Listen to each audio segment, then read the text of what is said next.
Right, that sick tune is always so familiar to your ears every single morning at 6:30 on KBC Channel 1, signaling the start of Good Morning Kenya. Welcome to the program on this 16th day of May 2023. My name is Victor Olo, with Josephine Buru being the first high-ranking government official to be shown the door at the health sector. That is after the president said that he was going to clean KEMSA once and for all. Irungu Nyakera takes charge as the board chair. Welcome to the program. Once again, I'm Victor Lo. Doreen. Yes, but I'm also looking at the 20-plus counties which are set to lose from these donations if something is not done. So perhaps, if anything is to go by from what also the president said on Sunday while he was speaking to Kenyans through that joint media briefing, maybe he's perhaps begun on a good note, but perhaps that needs to be expedited to save the millions of Kenyans who actually do benefit from this global fund, which they have actually withdrawn because of the said procurement in appropriations. Nonetheless, still on that health note, that is what we're also going to be looking at from 9 a.m. on our health segment. We look at the lupus condition, not so much talked about, but with the ability to affect both men and women, and in numbers. We're talking about 2 out of a possible 7 persons may just be suffering from one form of it or the other. That is what we explore from 9 a.m. We look at what causes this, the treatment options, if it can be prevented, and just how to go about it, and the role that the community plays to assist and help those that suffer from this condition. So stick around for that, coming away from that time. Beautiful morning to you. Always a pleasure to have you on board. This is Good Morning Kenya. Welcome to the program. And remember, we are coming to you live from the broadcasting house here in Nairobi, Kenya. Also streaming live.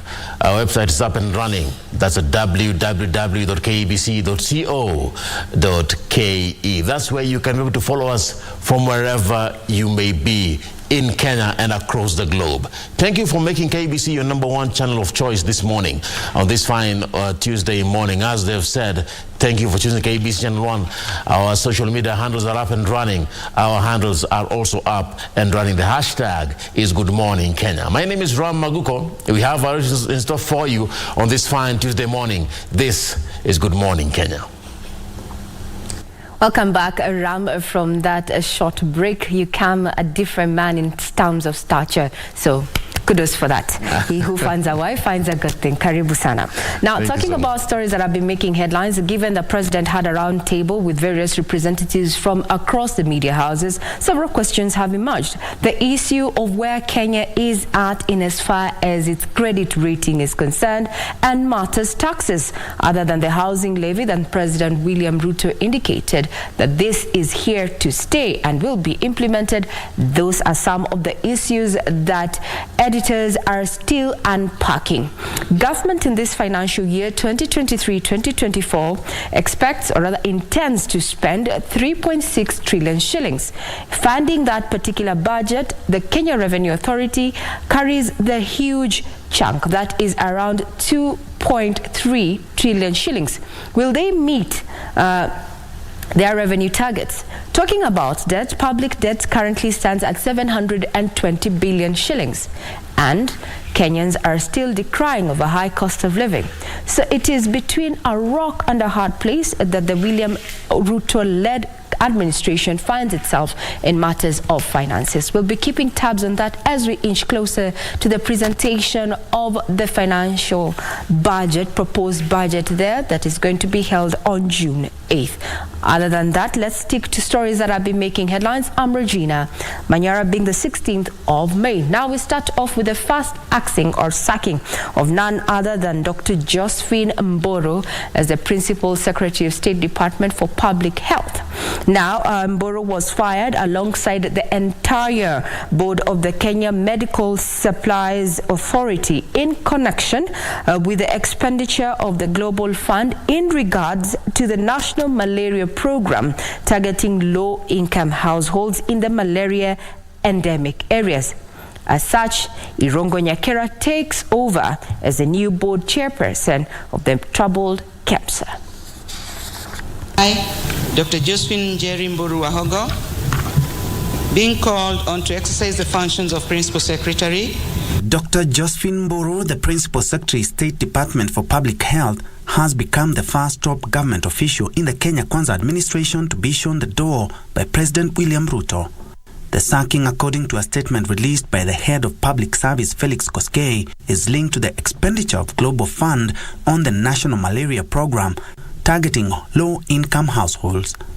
Dr. Andrew Mutava has been appointed as acting CEO of KEMSA, taking over from suspended CEO Terry Ramadan. The entire KEMSA board has also been kicked out, and Hezron Onyeku Omolo, Bernard Kiprui Bet, Dr. Jane Masinga and Jane Nyangatui Mbatia have been appointed new board members.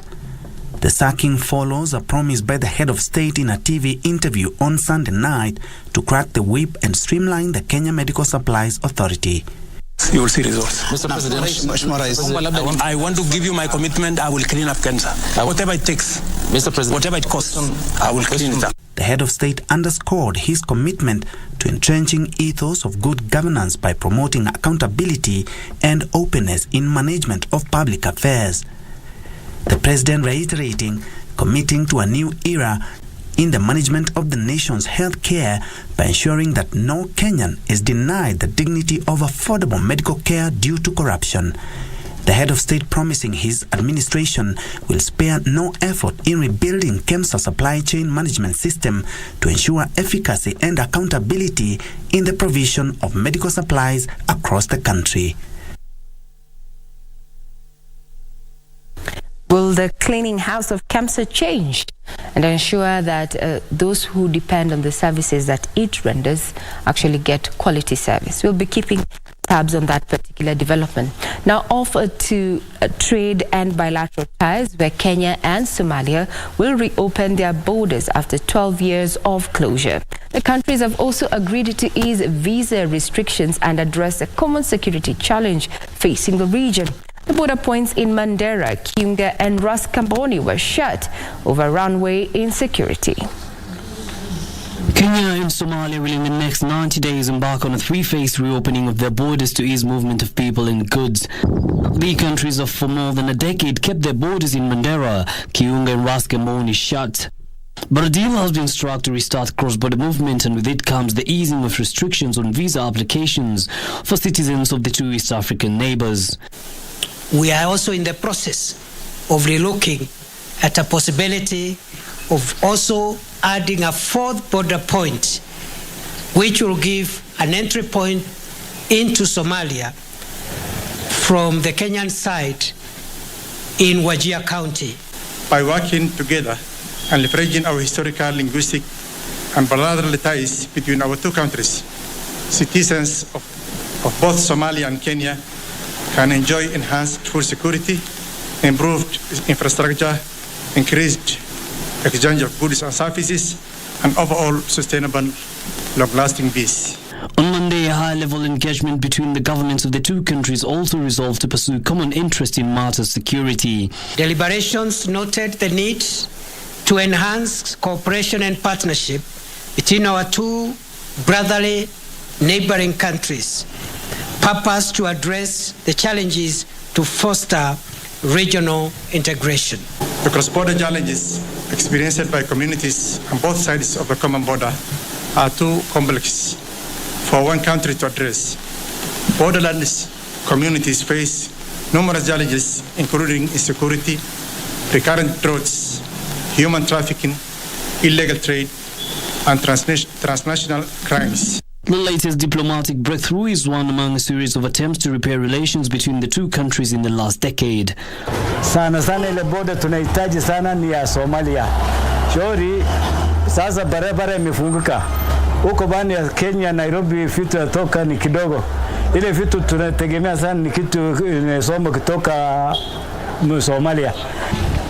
Watufungulie boda angalau tupate sukari zishukwe, unga zishuke, chakula yote ishuke. Though Kenya and Somalia have to some extent read from the same script in the war against the Al-Shabaab, border and maritime disputes have occasionally threatened to drive a wedge between the neighbors. 12 years of closure in regard to border points linking Kenya and Somalia. That has been lifted, as well as talks of adding up another fourth border there in Wajir. Now, before we cross over to an update in what is happening to Ezekiel Odero, that is a former National Treasury Principal, Dr. Kamau Thuge, has been nominated as the 10th governor of the Central Bank of Kenya to take over from Dr. Patrick Njoroge, whose tenure expires next month. Now to the courts. The High Court in Mombasa has dismissed applications sought by televangelist Pastor Ezekiel Odero's lawyers to unfreeze over 15 bank accounts and have his television channel reopened. The last Monday, the Director of Criminal Investigations obtained orders from the Milimani Magistrate Court to be allowed to investigate the accounts held by Pastor Ezekiel, his church and the Kilifi International School over alleged money laundering. Once again, the battery of lawyers representing televangelist Ezekiel Odero appeared in court to listen to the ruling. In the application dated 8th May 2023, Pastor Ezekiel had also urged the Mombasa High Court to bring the case from Nairobi to Mombasa, arguing that a High Court exercises supervisory jurisdiction over all subordinate courts. Judge Olga Sewe ruled that her court cannot usurp supervisory powers over a court in Nairobi, which is out of her jurisdiction. She added that the second application is entirely misconceived and therefore unattainable and should be sought from Milimani courts. That other than prayer G, the rest of the petitioner's prayers in the notice of motion dated 3rd May 2023 fail and are hereby dismissed with no order as to costs. B, the second application dated 8th May 2023 being misconceived is hereby struck out with no order as to costs. So that is my decision. Itabidi turudi Nairobi sababu mahakama ya Mombasa haina jurisdiction ya kusikiza mambo ambayo yalifanyika Nairobi. Kwa hivyo mwendo wa saa 8 tutakuwa jijini na Nairobi kushughulikia katika mahakama kuu. Pastor Ezekiel had also filed another application dated 3rd May 2023, seeking to stop the Communications Authority of Kenya from suspending the World Televangelism TV that is operated by the church.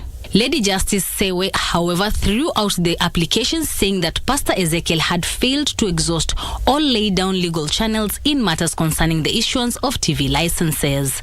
Justice Sewe said the state had proved before the court that the church had not been denied the rights to worship and that the deployment of security did not amount to the denial of rights. You have 7 days to effect the amendment. So you will still maintain the 14 days. You work on your response. Upon being served within 7 days, you still will be able to respond within 14 days. So those timelines are maintained. So that means the responses will only be filed after service of them. Tunarudi kwa sisi leo pia kuwaambia kwamba uamuzi wa mahakama unaonyesha kwamba ilani yenu ilikuwa ni tisho la kuweza kucomply, na sababu wamecomply, they have no reason to stop the transmission. It's the same thing, it's the same church, it's the same words. Nothing changes because it has gone on TV. So wafungue tu. The matter will be coming up for mention on May 29th. Still at the courts, 2 businessmen denied 20 counts of land fraud and were released on a cash bail of 400,000 shillings and a surety of the same. The duo was on Monday put on the dock for conspiring to defraud the National Hospital Insurance Fund of a parcel of land valued at 1.5 billion shillings. Ruth Wamboi with the details. Peter David Leparako and Frederick Kimemia Kimani before Chief Magistrate Lucas Onyena. The two denied 2 counts of land fraud. At the center of the matter is a 9.25 hectare piece of land situated in Karen, Nairobi, worth 1.5 billion shillings belonging to NHIF. And Sons Limited, Peter David Leparako, William Asikweli. According to the charge sheet, Leparakwa and Kimani, with others not present in court, forged a land title deed. They purported it to be a genuine document issued by the chief land registrar in the ministry, allocating the land to Peter Leparakwa. Na cheti cha usajili ya kampuni yenye nambari C35825 Frederick Kimani Mkweli Masikweni. The accused, through their lawyers, told the court they have been charged on offenses that have not been properly investigated. I am proposing, Your Honor, that you kindly release the first person on cash bail of 100,000. That will be able to afford. As you look at him, he's a very old man. They argued that the second accused person, Kimani, was charged with similar offenses last year, but the Director of Public Prosecutions withdrew the charge. It is less than 1 month since the charges were withdrawn. Under Section 87A of the Criminal Procedure Code. However, the state prosecutor Sam Wamocha told the court such withdrawal does not bar fresh charges from being introduced. There is no allegation that the second accused failed to attend court in that other case prior to its withdrawal.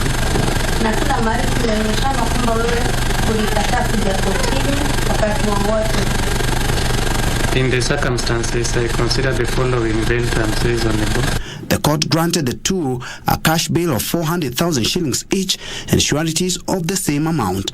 The mention to set the trial date has been set for 29th May 2023.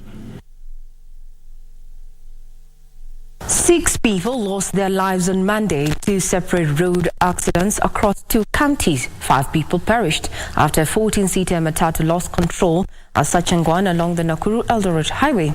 While miles away, a person died in a motorcycle accident along the Kisii-Kilgoris highway. According to Molo Sub-County Police Commander Mwenda Mudhamia, the ill-fated Matatu veered off the Nakuru-Eldoret highway, landing in a ditch. 5 people lost their lives in the 2 a.m. accident, while 6 adults and 2 children are nursing injuries. Mudhamia urged motorists to be cautious along the highway that has several marked black spots. Uwe unaendesha lori, uwe ni pikipiki, uwe ni gari ya abiria, tafadhali uchukue tahadhari ili ukaweze kuzuia maisha isipotee. Bodies of the deceased were taken to Molo Sub-County Hospital, mortuary awaiting postmortem and identification. Meanwhile, a Pillion passenger died instantly in a motorcycle accident along the Kisii-Kilgoris Road in Bomachoge. The deceased, identified as 22-year-old Desmond Mokebo, was a second passenger in the ill-fated motorcycle. Witnesses say the rider tried to overtake a sand-faring truck, but instead rammed into the truck side to avoid a head-on collision. Alikuwa na spidi ya juu, akaingia katika hiyo lori ya mchanga nyuma. Ndio hiyo walikuwa watatu kwa hiyo pikipiki. Area residents have petitioned the county government to put a bumps on this section of the road to minimize accidents. No way forward in regard to matters of the bipartisan talks, as on Monday, representatives from the ruling Kenya Kwanza and opposition Azimio la Umoja One Kenya coalition were holed up in a closed-door meeting at the Bomas of Kenya, mulling over the best approach for the talks. Now, in the course of the day, the both parties retreated for consultation separately before reconvening to chart the way forward. Kenya Kwanza wants parliamentary talks with Azimio, while Azimio actually wants extra parliamentary approach. Now, on Thursday last week, the bipartisan committee ruled out the presidential gazettement route in the negotiations. The 14-member committee, co-chaired by Rarieda, Member of Parliament Otiende Amolo, and his Tharaka counterpart, George Muragura.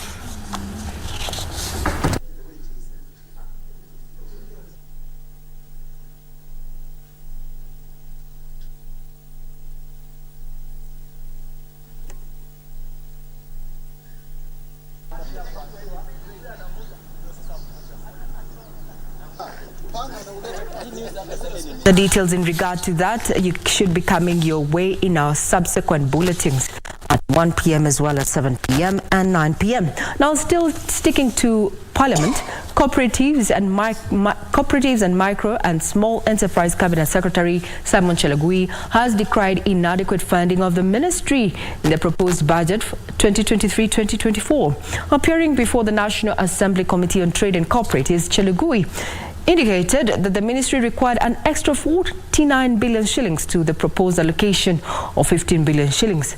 The committee, however, wants the executive to amalgamate various value chains in ministries to reduce duplication and cost. The Cooperatives and Micro and Small Enterprise Ministry is concerned that inadequate funding in the 2023-2024 budget might affect its programs such as priority value chains, mobilization and aggregation of micro, small and medium enterprises, as well as growth of cooperatives. For sure, if we are honest and in dealing with this issue of economic transformation agenda, then it is time for us to make a statement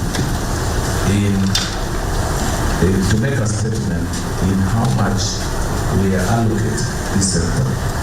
CS Simon Chelugui lobbied the National Assembly Trade Committee to push for increased budgetary allocation for the ministry from the proposed 15 billion shillings to 64 billion shillings. The ministry has aligned its estimate for 2023-2024 to priority value chains, including leather products, dairy products, edible oils, and construction and building materials. For us here is to facilitate that process, to enterprise the whole value chain. So we need to put in, and why we are requesting for more, for increased funding, is because we are not just focusing on the product, because the product is as good as the process. If the process is not promising, the product will not be promising as well. The committee, however, wants the executive to consolidate the various value chains in ministries to reduce duplication and cost. The budget depends on the series, so it's very hard at this point to assure them that at least they can get enough that they want. You have like 5 ministries which are dealing with the same component. Maybe it is cotton. You realize that agriculture is dealing with the cotton, cooperative is dealing with the cotton, another entity, Rivertex, is dealing with the cotton. So, but if you can align these resources into one component, you will be able to manage and you will be able also to oversight, and at least to get the result is easier. Elsewhere, Water and Irrigation Ministry is seeking an additional 100 million shillings to revive the stalled construction of Korusoin and Uma dams in Kisumu and Kitui counties, respectively. Water Cabinet Secretary Alice Wahome urged the National Assembly Blue Economy and Water Committee to enhance budgetary allocation for the ministry so that stalled projects can be revived. So, I think where the committee is getting really... This comes at a time when government intends to spend 3.6 trillion shillings in the financial year 2023-2024, and also taking you back to the conversation where President William Ruto indicated that 300 billion shillings will be chopped when it comes to ministries and state departments. So what is going to happen, given that these particular ministries have been in various committees wanting additional funds so that they can continue with their development agenda? We'll be keeping tabs on that. Remember, the presentation of the budget is to be held on the 8th of June.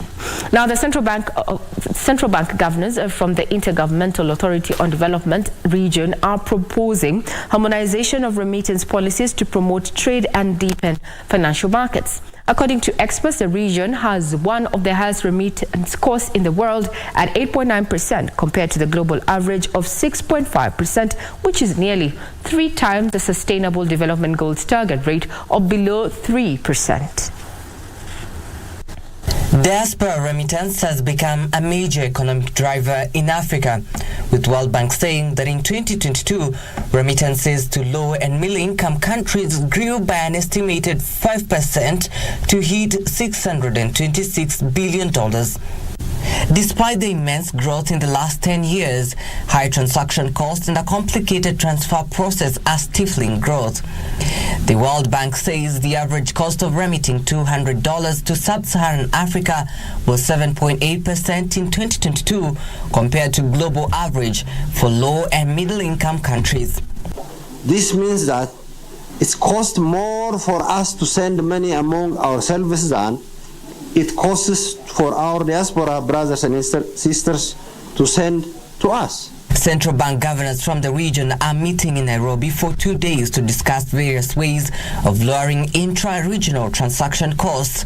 The governors say persons transferring funds across borders rely on a network of banks to coordinate the transactions, which in many cases must go through a more liquid currency, increasing vulnerability to exchange rate fluctuations. When no criminal activity is involved, informal channels mean that governments don't have the true picture of foreign currencies flowing into or out of their own countries.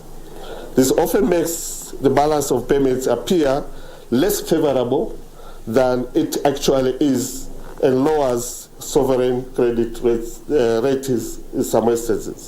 The bankers say the region lacks a common policy on standards for key payment technologies, among other challenges.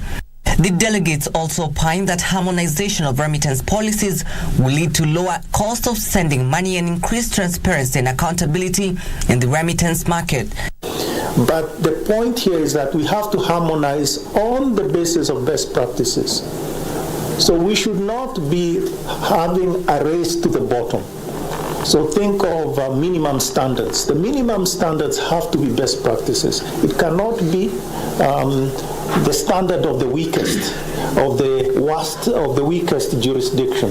It has to be the best practice. At the national level, development of national strategies, strengthening of financial sectors, capacity building to relevant factors, administrative and legal reforms if needed. Digital remittances could be the gateway product to an entire suite of responsible, gender-smart remittances that could be a way to tailor financial services and that could build resilience for migrants and their families. The central bankers are expected to develop a roadmap on how to lower remittance costs in the region and boost intra-regional transactions.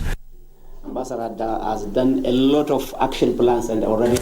Central Bank Governor there, Dr. Patrick Njoroge, whose tenure is going to expire next month, as former National Treasury Principal Secretary Dr. Kamau Thuge is nominated as the 10th Governor of the Central Bank to take over from Dr. Patrick Njoroge. We'll take a quick breather. We'll be back with more. Do not go away.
Good morning. This is In the Headlines, and I am Regina Manyara. The government plans to lower the cost of living through a raft of tax proposals and the implementation of various policies. The leader of majority in the National Assembly, Kimani Ichung'wah, says the bill proposes to zero-rate maize flour and wheat to make the commodity accessible. Ichung'wah further says the bill exempts liquefied petroleum gas, that is LPG, to make it more affordable and reduce the usage of dirty fuels. The bill is currently going through the public participation before tabling and debate in Parliament.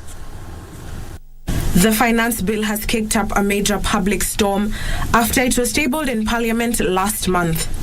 The bill has been severely opposed by various stakeholders due to its plan to raise various taxes that may burden an already burdened taxpayer. Key among them is the proposal to double fuel taxes to 16% from the current 8%. The bill has also been opposed by employers and employees due to a proposal to introduce a 3% housing levy fund to finance affordable houses. Another proposal that has caused a public uproar is the attempt to impose a withholding tax of 15% on content creators. Critics have also opposed the planned increase of turnover tax from 1% to 3%, while dropping in more micro-businesses to the tax net by lowering the entry point to cover businesses with a turnover of 500,000 annually from the previous 1 million shillings. However, the leader of the majority in the National Assembly, Kimani Ichung'wah, says the bill has been crafted with the public in mind. Ichung'wah says the government plans to zero-rate LPG to lower the cost of the commodity and make it more affordable to Kenyans. The leader of the majority further says the bill seeks to revise the import declaration fee from 3.5% to 2.5% to stimulate local manufacturing by reducing the cost of inputs imported into the country. The railway development levy will also be lowered from 3.5% to 2.5% in a move to boost local manufacturing. The bill is expected to be tabled in Parliament for debate in the second week of June this year. The Insurance Regulatory Authority has granted Equity Group a principal approval to set up a general insurance company. This comes after the launch of Equity into life assurance business last year. Ibak Said with the details. Equity Group Holdings set up a general insurance business last year, and during the first 9 months, it netted 3.9 billion shillings in gross premiums. This was after the business issued 4.1 million policies. During the period, the general insurance business netted 405 million shillings in pre-tax profit. Equity Group is now venturing into the general insurance business fully after receiving principal approval from the Insurance Regulatory Authority with a belief that the success would project from the existing life insurance business that was on a receipt of product license. Within the short period of its existence, Equity Life Assurance Kenya became the 11th largest insurer in Kenya based on the gross written premiums. The group believes the impact of the early success of the life insurance business will add to the overall prestige of the company. Delve into sports, where President William Ruto on Monday unveiled a team to spearhead the drafting of a compelling joint bid for the 2027 Africa Cup of Nations, hosting rights by Kenya, Uganda and Tanzania. The head of state said the bid targets to make the East African region an epicenter of regional and continental football resurgence. The head of state said the bid targets to make the East African region an epicenter of regional and continental footballing resurgence.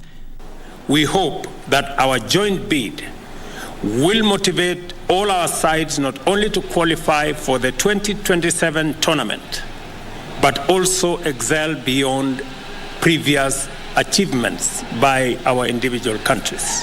The president confirmed that he had consulted with Uganda and Tanzania leaders on the idea of a unified East African bid. Sports Cabinet Secretary Ababu Namwamba was given the mandate to head and mobilize a strong team of experts to ensure the countries secure the bid. Ababu Namwamba, the Cabinet Secretary for Youth Affairs, Sports and Arts, is duly assigned and will now mobilize his team, liaising with his counterparts in Uganda and Tanzania to formulate A winning bid so that the people of our three countries can look forward to participating in a successful 2027 tournament bid. The Confederation of African Football (CAF) has set May 23rd as the deadline for member associations to submit their final bids.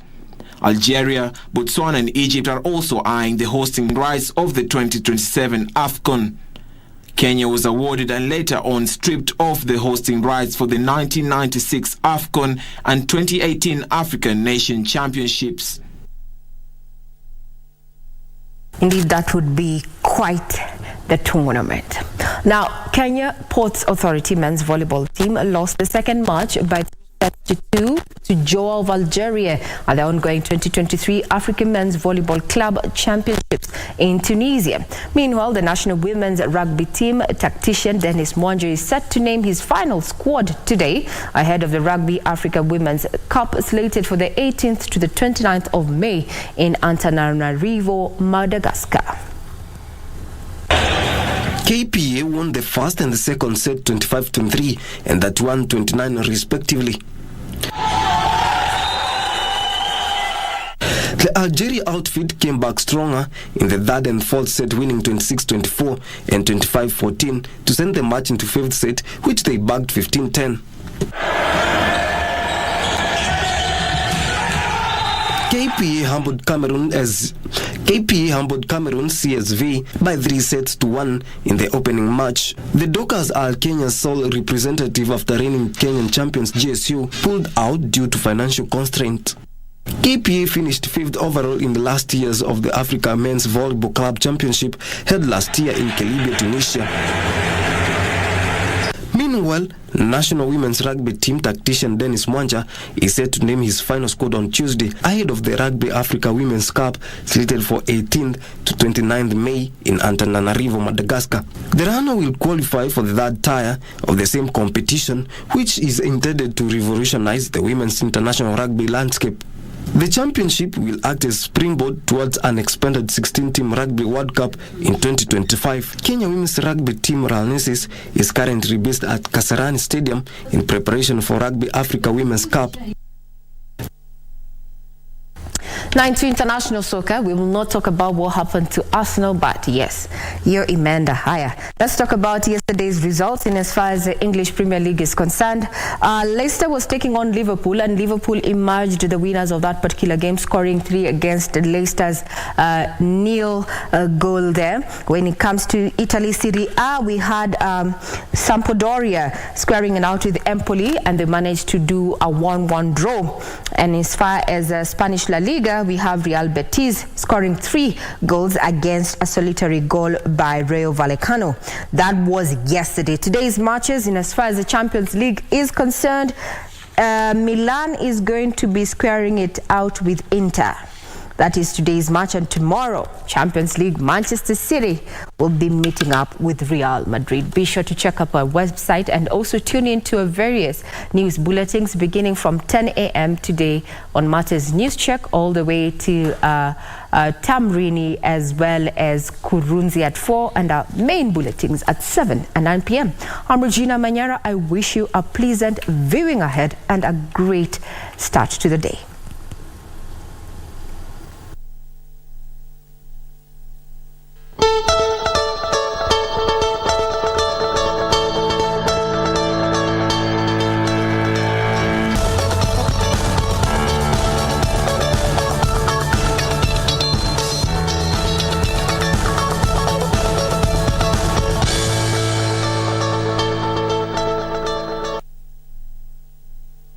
Regina, I'm not going to take this lightly.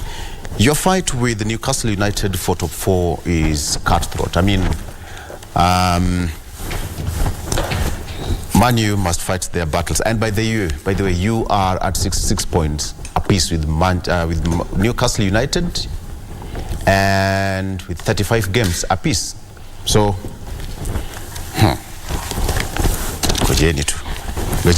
all right, what do we have on the Star newspaper on the front page? Ruto fires PS, Kemsa boss over tender. Ruto fires PS, Kemsa boss over tender. President appoints Irungu Nyakera as Kemsa board chair. And now the Health PS, Josephine Mburu, was fired, and new KEMSA chairman Irungu Nyakera takes charge of that, as well as KEMSA CEO Terry Ramadhani, who was also fired by the CS, that's Nakumincha.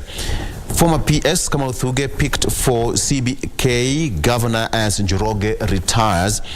That is on page 2 here of this story. Currently, Kamal Thuge is serving in State House as senior advisor and his head of fiscal affairs and budget policy at the State House. And now President William Ruto has nominated former National Treasury PS Kamal Thuge as Central Bank Governor. This follows the imminent retirement of Patrick Njoroge, whose 2 terms end next month. He has been at the helm of the Apex Bank since July 19th of 2015. Of course, several people applied for that position. If approved by the National Assembly, Thuge will become Kenya's 10th CBK governor after trouncing Dorcas Butonyi, Haron Sirma, Edward Sambili, Nancy Onyango, and Aidan Mohammed, who were shortlisted by the Public Service Commission early this month.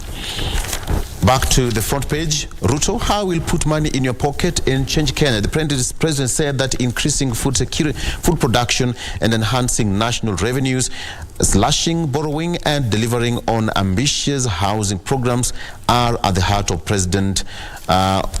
of his agenda to transform Kenya. Kapsabet Month's Olympiad winner to get scholarship, as well as fertilizer subsidy in limbo over 14.7 billion shillings deficit. The ambitious fertilizer subsidy program is in limbo as the ministry decries 14.7 billion shillings budget deficit. Crop Development PS Kelo Harsama yesterday told the MPs that the project will be dealt a huge blow given Treasury's allocation for the next financial year. That is at that. You can take a look at that story where the president sacked the entire KEMSA board as well as the CEO. This comes a day after he promised to clean KEMSA after alleged scandal. Now, the first scandal that rocked KEMSA was way back during the COVID-19, where the saga was about the 7 billion shillings intended to buy personal protective equipment. If you can remember, they were popularly known as PPEs and other essential health facilities at the peak of COVID-19 pandemic, and ended up in the pockets of a few well-connected individuals. Remember, it came and gave birth to the popular name COVID millionaires. And now at the moment, KEMSA is in the spotlight over this 3.7 billion shillings mosquito net deal.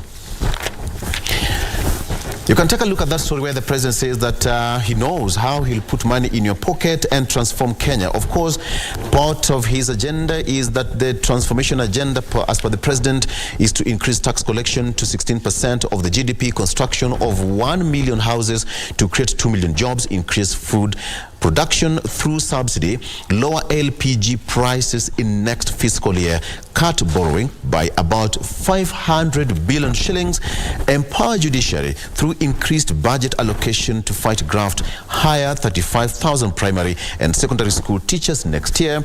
He says that he will hire 1,700 TVET teachers, change university funding model, and lastly, erect permanent military base and police camp in North Rift. That is as per the president's transformation agenda. But the story is fleshed out there for you on page 4 and 5 of this particular paper. Cash crisis worsens at Kenyatta University, stuck at 6.6 billion shillings whole.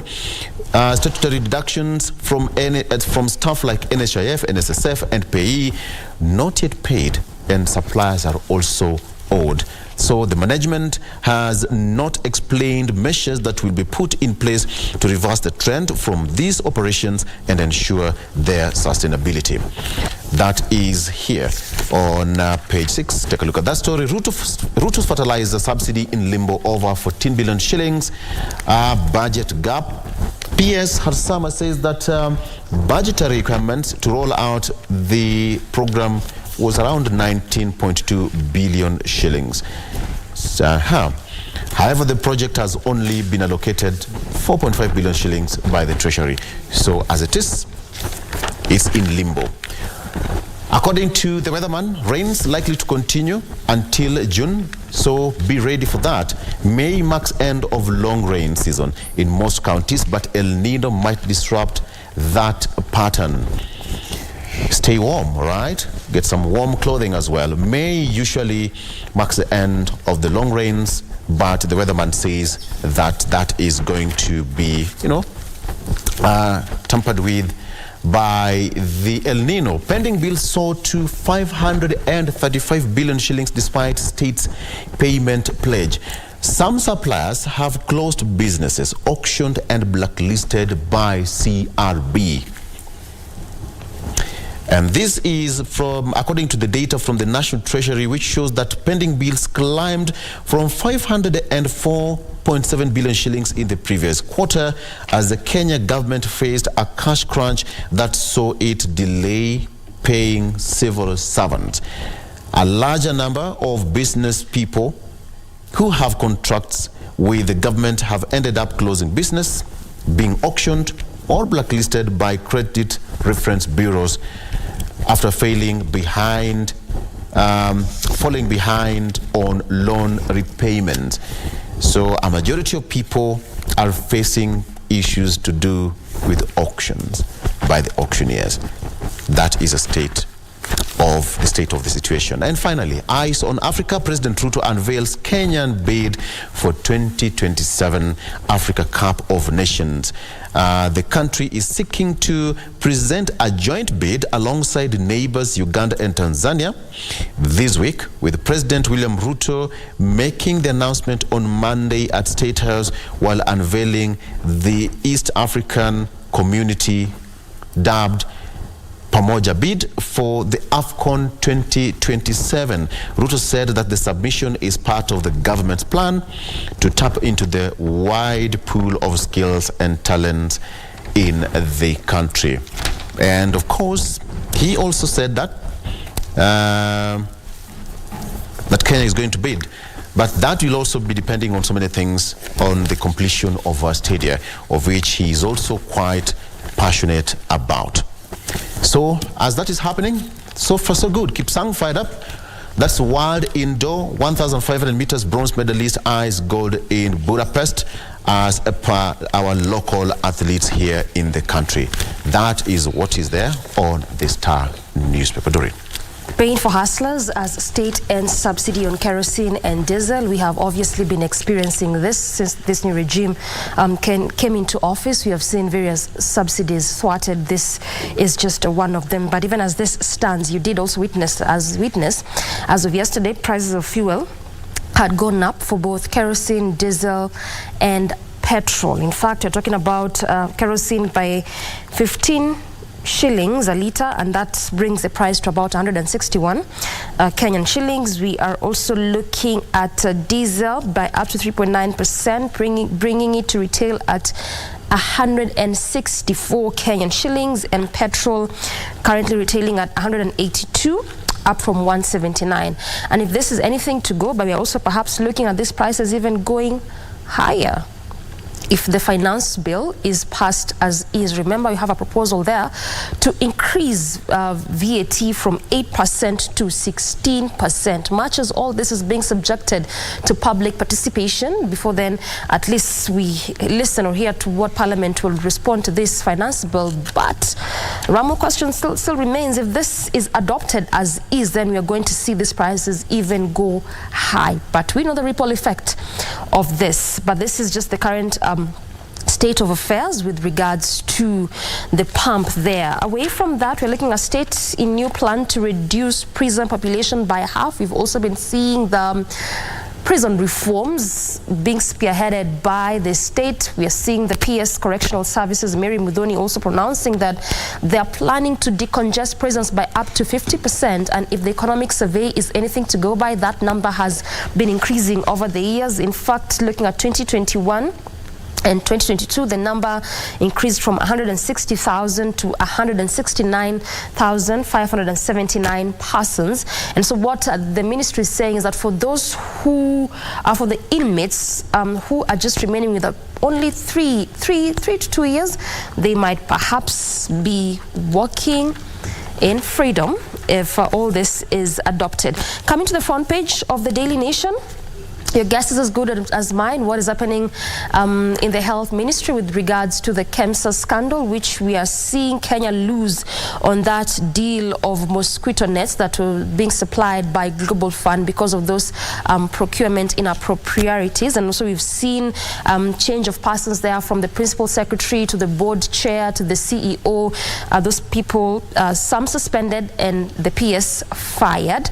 But also we are just seeing what more is going to be taking place with regards to this scandal, and really what entails with our procurement policies and how we do that, because based on that agreement or signing between the Kenyan government and Global Fund, the threshold is what KEMSA did not meet to that company to which they awarded that tender. The two companies actually, and the one which met the threshold, well, they just did not give them the tender. So wait to see how all this will develop.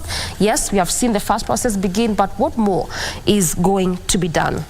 And on the back page of the same daily, on matters education, contract teachers to wait till January 2025 to be hired on permanent basis or permanent terms. These are the contract teachers who were recruited early this year, January and February there. This is part of that, the 30,000 teachers who were to be recruited. And so the 25 of them are to wait up until 2025 of January, just actually 2 years from the time to which they are recruited before they get their permanent basis, or before they're hired on permanent basis. And also you remember that when it came to matters education, this is part of also what the president touched on, saying that there's a plan to equally recruit 35,000 more teachers. But yes, you're also seeing some of the hits actually, I should say, that is unfolding in the education sector, particularly when it comes to the personnel and teachers, so to speak. So we also see how fast this process is going to take place. Ram. Yes, and of course, not to repeat the stories that have been highlighted in our dailies there. Victor's given us the Star, the Standard, the Daily Nation by Doreen. Also on the front page of the People Daily here, on the bloodbath at KEMSA. That's on the front page of the Splash. Bloodbath at KEMSA, because that's a story that has been highlighted in many of our stories this morning. And of course, the axe falls on health.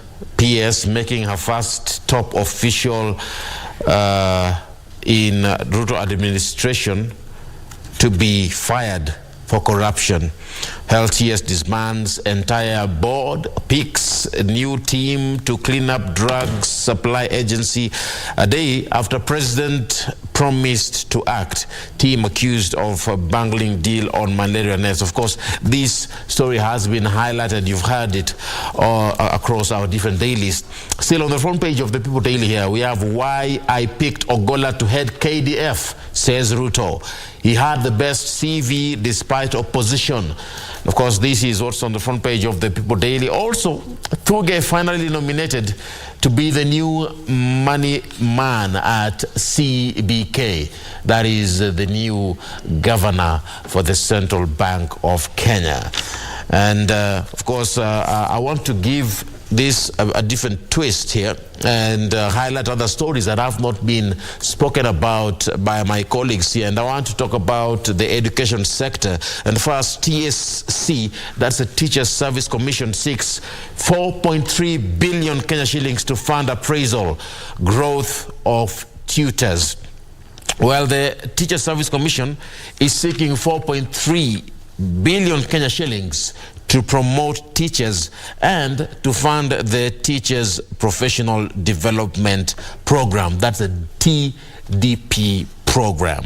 Of the money, 2.2 billion shillings will go towards promotion of about 14,000 tutors who have stagnated in the same job group over the years, as well as those who have attained higher qualifications, while 2.1 billion Kenya shillings will fund the TPD program. And of course, teachers employer, that's the TSC, says that 2.2 billion will go towards promotion of those stagnated over the many years. This is what is on this page of the People Daily. Still, concerning education, the government seeks to employ 35,000 more teachers by the month of September this year. And of course, this comes even as it assures that grade 7 pupils will continue learning as the challenge that is being sorted in the education sector is being achieved. Is being sorted out, rather. President William Ruto has said that he will gradually fill the 110,000 teachers shortage and has already scaled up the number to be employed annually. So here we are looking at the JSS, that is for the junior secondary school. He said that the government is in the process of identifying more teachers who have diploma qualifications in primary and promote them to the JSS level. So here we're looking at the government seeking to hire 35,000 teachers by the month of September to bridge the existing teachers shortage in the country. That is what is featured here in the matters concerning education. Let's move to health. And this is on the People Daily still, where we have the Kenya's National Health Insurer, known as the NHIF, yesterday warned that it warned its contracted hospitals against turning away patients because of fears of bill defaults.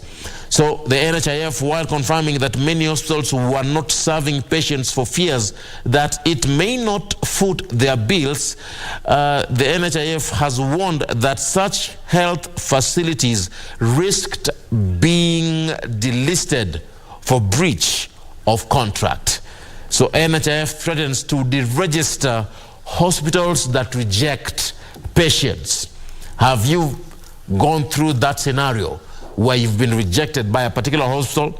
Well, engage with us. What do you think about this move? Some health facilities have refused to treat card holders, citing delay in payment of claims. Well, speaking during the public forum, bringing together community-led leaders from informal settlements and small-scale traders in Buruburu, the Nairobi NHIF officials explained that hospitals that were turning away patients were not happy with the new claims verification measures. What do you think about this? The insurer this morning is expected to flag off a roadshow that's expected to around the country, sensitizing Kenyans about the importance of registering as members of the NHIF. Is this a breather for you or not? Well, time will tell as to whether this will pull through. And of course, moving on to matters concerning religion, where we have Kenya's new era in war on religious extremism. This is in regards to the Shakahola conversation, where more than 100 people, among them children, have been found dead and buried in Shakahola forest. Most of them were followers of the Pastor Paul Mackenzie autopsy. Reports point to starvation, strangulation, battery and suffocation as the cause of deaths. Well, here we're looking at questions that have been asked in regards to this. We are looking at Kenya having a new era in terms of war against religious extremism. What do we know so far about cult deaths? These are the questions that are being asked there. Is there a way that cults similar to these still exist in the country? And are they similar to violent extremism? This is also featured on the People Daily. Of course, finally here, we have a question that was asked about our very own president. It has been put to rest, featured on this particular paper. President puts to rest queries about his health and weight loss. He said that during the campaigns he he was having a tight schedule, thereby making him eat a lot. Well, the president has responded to speculation surrounding his health, saying that he is well and back to his fitness program. That is what's on the People Daily. Yeah, during campaigns, it's a tough season. It was a tough time for him. Yeah, it's a tough season for all the politicians. But of course, we've seen some sort of change in his,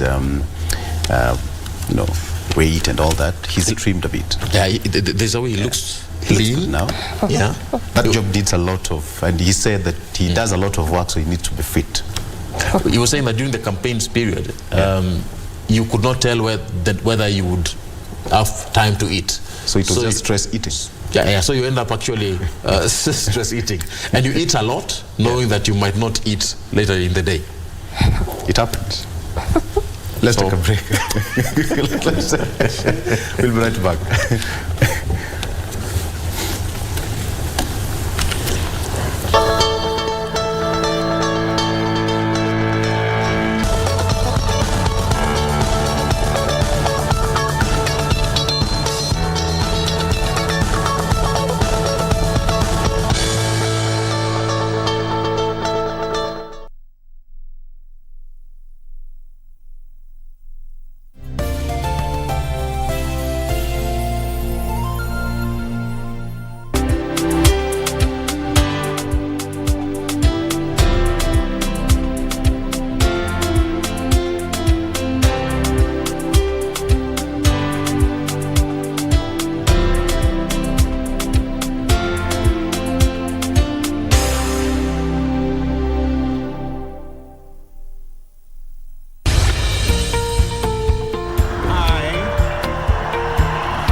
After the dust settled on rigorous campaigns, Kenyans are waiting for elected leaders to deliver on their pledges. Have you used the hustler fund? When your children sleep hungry, when you can borrow 500 or 1,000 shillings and they have some food on the table. So the 500 you're giving me now is my purchasing power has literally been diminished comparing to probably even January or December. But how have the leaders performed so far? In terms of the amount of money that is being disbursed, the minimum being 500 shillings, how do you scorecard that? No, that I'll give it a 2 out of 5. 2 out of 5. 1 out of 5. I'll still give it 5 out of 5. Every week, we bring you an honest assessment of the national and county governments. What is the impact of the Hustlers Fund? There are people who borrow praying they don't have to pay back. For example, they pray that the owner dies. The Scorecard. Every Tuesday at 10 p.m. on KBC Channel 1.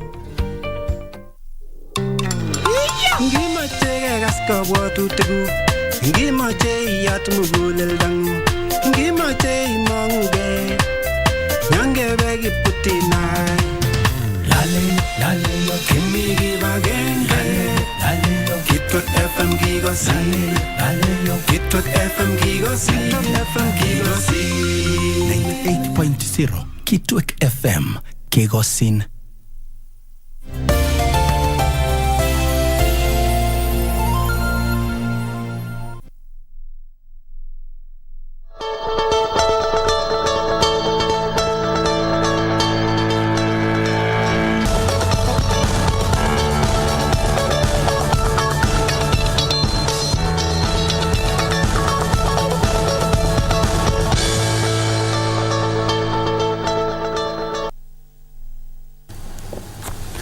Welcome back. I'm just going through my Facebook page here, and we usually have Facebook reminders. This day, 1 year ago, 2 years ago. Now there is a reminder that I've just seen. That on this day 6 years ago, I posted that a litre of petrol is 98 shillings. 6 years ago. 6 years ago, and a packet of unga was going for 150 shillings. That was on 16th May of 2017. So it's a reminder I've just seen on Facebook. In 6 years, the price has now increased to 182. 182. Yeah. 182 Kenyan shillings. 182. And 6 years ago, on this particular day, A litre of petrol was going for 98 shillings flat. And unga was going for 150 shillings for the 2 kg packet. And now 2 kg is going for 198 in some supermarkets and some 200. Yes, some of that kind. What does it say? Time flies. What does it say? Time flies. The mathematics is not mathing. And honestly, I really want to just stick on... What's the difference? Let's just do that. What's the difference? 182, watu wako kupita hesabu. Ngoja. Ashafungua. And you know this price of fuel might just even go higher than this. Of course it will. Especially if this finance bill is adopted the way it is. So we are perhaps looking at it going to almost 200, because if it's 182. Yeah. But what beats logic is the government-to-government deal. And we're not experts, so to speak, but I'm just trying to wrap my head around it, and sometimes I just can't. Just the other day, the deputy president flagged off the second consignment of the government-to-government deal. The deal signed between Kenya and the United Arab Emirates. The 3 companies that were selected from both UAE and 3 from Kenya, supposed to supply oil to this country and pay up in the next 6 months. The companies that are selected supposed to be paying in dollars, then the other oil marketers in this country pay in Kenyan shillings. Well, that should be telling your mind that prices of fuel in that regard should be going down. Because how would you get a first consignment, a second consignment, and the price is still increasing? So then why are you getting that consignment? The question you need to also ask, I love the question already, is... Why are you getting it? Yeah, where are you getting it? And what about taxes? Can tax be used to settle our debt?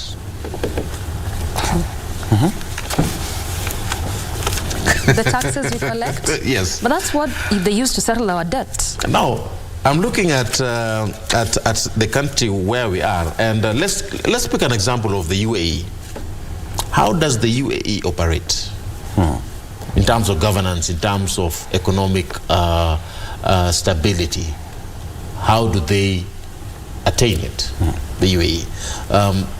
It's quite interesting, because I was listening to some of our economic experts, or experts of economy, and one was asking me a question, and he was telling me, Ram, if we use tax to settle loans and to bring stability to our country, then from where are we going to get growth?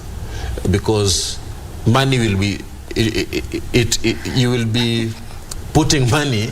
So what are you saying, borrow to pay, or what are you saying? Yeah, it's like taking a loan, and of course there are interests. When you pay the loan, you take the loan again, you pay it again, and you take it again. That is Kenya-like. That's what we are doing, but ideally that's not what we are supposed to do. Are we growing? What we are also doing is using our taxes to pay off our loans, and clearly that shows you it's not enough. That's why we keep borrowing the most to fund our expenditures. The president has an idea, and I'm really looking forward to seeing how it will work out. I'm looking forward to seeing how it will turn out. Which idea is that? The increment of the various other taxes? Yeah, he's trying to, I'm seeing him trying to balance, lowering taxes on one side, and we are looking at taxes being increased on this other side. He has an idea, and I'm really looking forward to seeing whether it will work. Okay. I mean, interesting. We are looking at a situation where, as a nation, we just have to, where we say, to Kazakamba. But did you know that the fuel price in the US is higher than here in Kenya? It's quite expensive, actually. A litre of petrol goes for something close to 300 shillings in the US.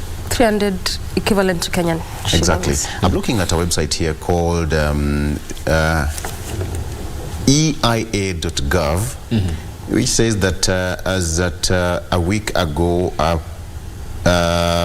yes, as per, it's called, for them this is called gasoline. It goes for $3.536. So convert it to Kenyan shilling, currently it gives you more than 300 shillings a litre in the US. 350 thereabout. Yeah, a litre. So, and on highway, of course, you can imagine now how much it would cost you to fuel in the US. Does subsidy help for the Kenyan case? I'm seeing that EPRA removed fuel subsidy, and this is what is being felt by Kenyans. So we are seeing the ripple effect of it. And of course, Victor, you have hosted political analysts and pundits in this show before. I once heard you ask that particular question about fuel subsidy. Will the state manage to restore the country's economy through subsidy programs, and not just on fuel? Of course, the president said that he's not going to have more subsidies. Yes. Because you look at the amount of money which was given, for example, for the maize flour and for the fuel. He said that money was completely unsustainable, and he needed to channel that money into some other program. So, subsidy program ended, even if we went to the ballot. And now we are looking at the high cost of fuel. Now that fuel subsidy was removed. That was actually, it was to cushion us from during that period. But we all know what really happens during elections and transitions and what have you. Every government must have their own plan. That was President Uhuru Kenyatta's plan towards the tail end of his administration, his tenure. And you would imagine people would, we might look back and say, if something was to happen right now, people would say, okay, let me reserve my comment. let me quote EPRA Director General Daniel Kipto. Yes. He's featured on this particular paper that I'm having here, and he's saying, and I quote, that the changes in the maximum allowed petroleum pump price in Nairobi are as follows: super petrol, diesel, and kerosene increased by 3 shilling and 40 cents per litre, 6 shillings and 40 cents per litre, and 15 shillings and 19 cents per litre respectively. Here we are looking at super petrol, diesel, and kerosene. I hope you got the numbers there. Okay? So, meaning for super, let me repeat that, it increased by 3 shillings and 40 cents. Diesel by 6 shillings and 40 cents. And kerosene by 15 shillings and 19 cents per litre. And he said that the subsidy on diesel and kerosene has been removed, leading to that increase. But these subsidies were removed before. This regime came with the mindset of not having subsidies at all, and they have over time kept saying, reiterated, that we cannot keep subsidizing consumption. To what end? That's why you've had them so big on subsidizing production, and that's why you've seen the fertilizer subsidy that has been rolled out in different selected counties in this country. Will the cooking gas... No, the president said that it was on the price of the cylinder which was going to be reduced, not the price of the gas. What does that mean? So what does that mean? The price of the cylinder the cylinder is cheaper than the gas itself. But when you buy that cylinder once, now what you keep refilling is the gas. Or how does that work? The cylinder is cheaper. Victor, what do you need? As many cylinders as you possible. can. What happens? Actually, that is the real deal. What do you need between the cylinder or the gas? Actually, he did say the price of the cylinder. The price of gas. But not the price of during gas. The media interview, he said he's going to reduce the price of cylinder, but that was going to be affected. He was going to fix certain laws to fix the issue of gas. So issue of gas not yet dealt with. Yeah, so let's just face it. What is now cheaper? The price of cylinder and the price of gas. So have as many cylinders. In fact, all Kenyans should have as if they are retailing gas cylinders in their houses, because the gas will be cheaper. That's impractical, Have like 3 or 4 cylinders. The 6 kg, the 12 or 13. But you realize even if you have so many of them, at some point you'll need to refill them. No. So what do you do? Kenyans are creative. Kenyans are creative, Doreen. We've lived in this country, we know how to survive. Time will tell if this will work. Exactly. This one, before it you deplete the other tank, you look on how you can refill the other one. So you have a constant stock of gas in the... But truth be told, just as you said, Victor, it's time as Kenyans we need to brace ourselves. Yeah. Just start preparing your psychology mentally. Exactly. I mean, you just have to be ready. But this is because even as you look at some of these taxes in the finance bill, this is part of what you're talking about, the 8% increase to 16%. You've seen unions really speaking against this. Yeah. But you've seen some legislators really proponents of this and trying to explain how important this is, much as Kenyans are continuing to have questions about how this would be achievable. Yesterday really did have a good discussion there on the affordable housing, and Kenyans still can't wrap their heads around this 3% of one's basic salary. Of course, it's not gross, it's basic, but going to this affordable unit and the structure in which this is going to be taking place, why this was increased from 1.5 to 3%, what mechanisms was used, and even if you talk about public participation, because that's what's currently ongoing. We have seen this with the appointment of chief administrative secretaries. There was public participation, which was spearheaded by the Public Service Commission, and about 42 Kenyans were proposing this appointments. 51 thereabout were against it. So if your math is as simple and as good as mine should tell you, the majority outweighed the opposing, but yet we are still seeing them in office, much as the High Court has barred that. So even if you talk about public participation, to what end? To what end? That's a big question. I mean, Parliament resumes in 3 weeks' time, and remember what Sylvanus Osoro said last week: the government doesn't lose. Oh yeah, that's what Sylvanus Osoro and you can't really take that lightly. Exactly, the government doesn't lose. So the good thing, just as you said, start preparing your psychology. Start preparing. I mean, it is what it is. When we go to the village, those people, the only thing they cry about is school fees, one. Oh yes. They don't talk about rent. They don't talk about the price of unga. They don't talk about the price of mafuta. In fact, we in the urban centers are the people who are feeling the pinch, because you have to take care of your rent, one, you have to take care of your logistics, transport from, this and that, the price of fuel. Once this price of fuel goes higher, you can imagine the price, the fare. Ripple effects of I mean, it's been from 50 shillings either to 70 or even 80 shillings. Now that will have a ripple effect.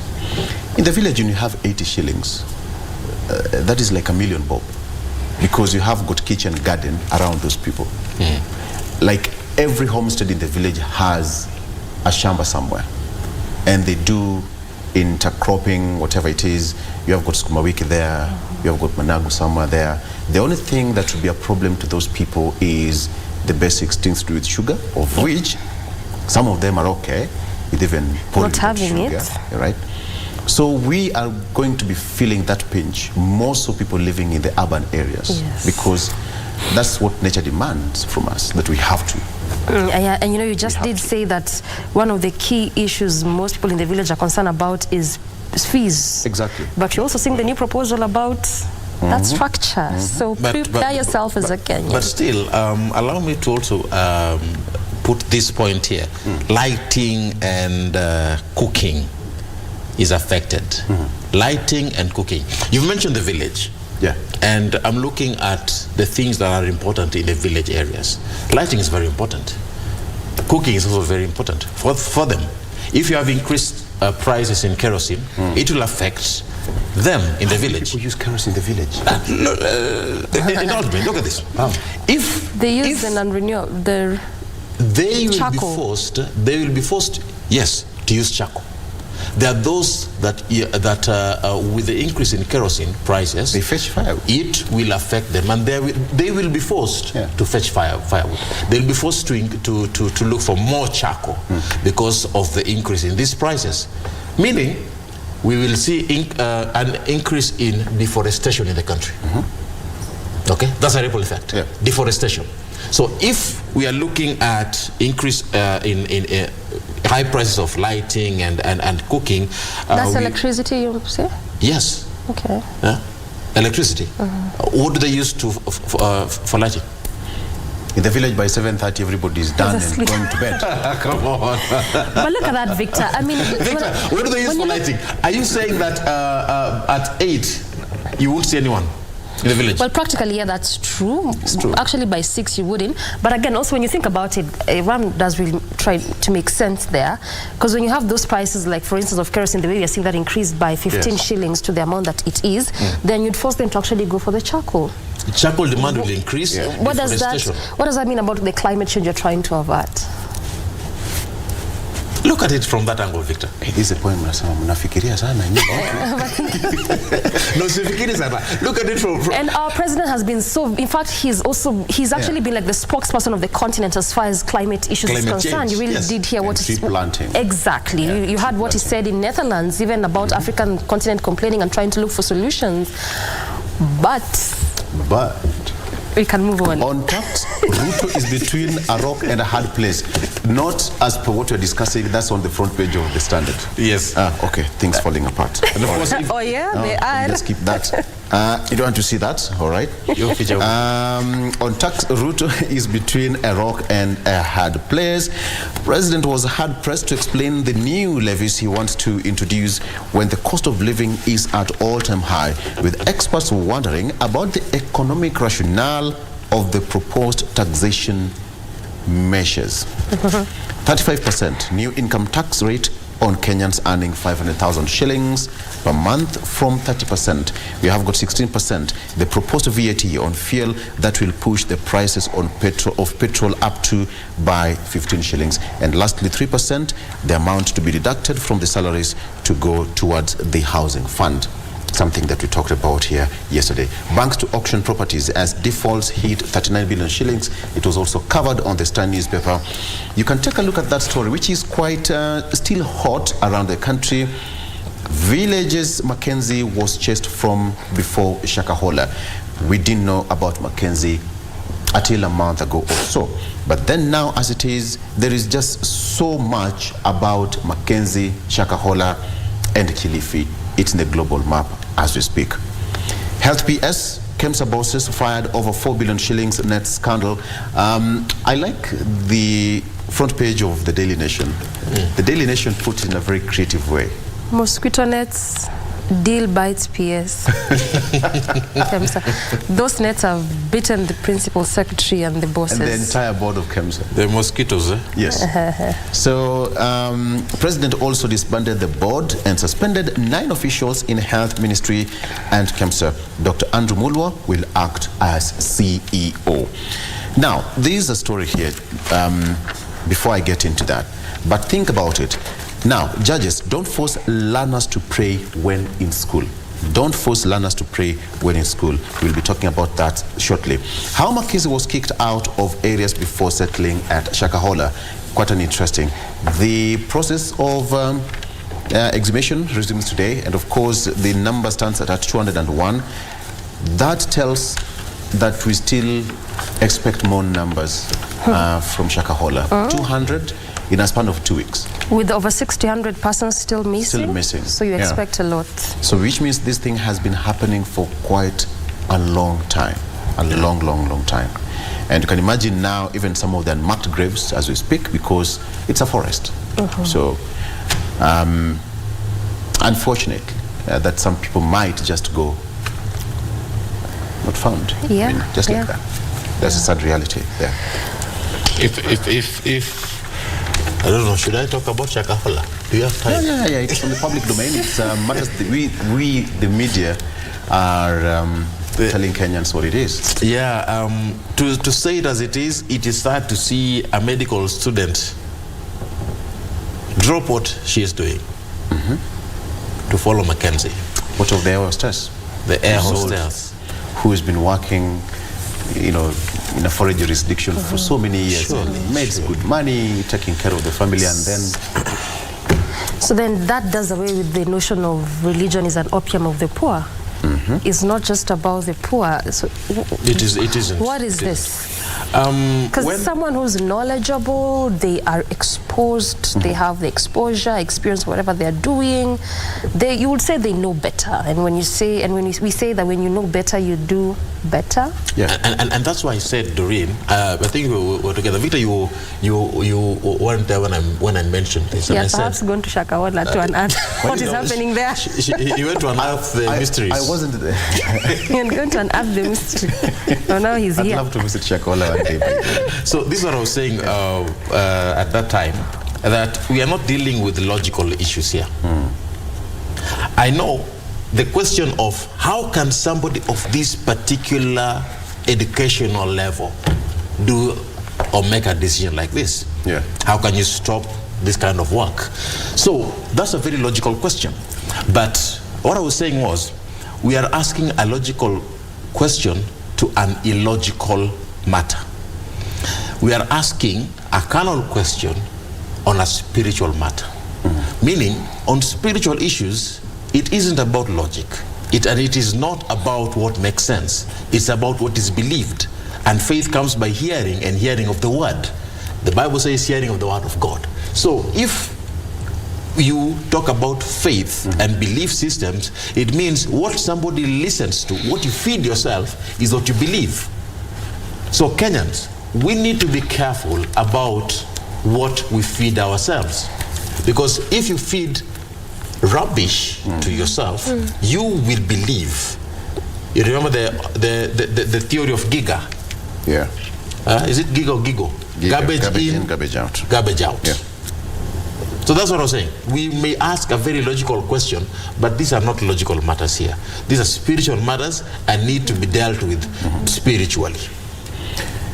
The book of Hosea 4:6 says, can somebody say amen? Amen. Hosea. My people are destroyed for lack of knowledge. And because you have rejected knowledge, I also will reject you from being praised for me. And because you have forgotten the law of your God, I will also forget your children. Simple. There is nothing new under the sun.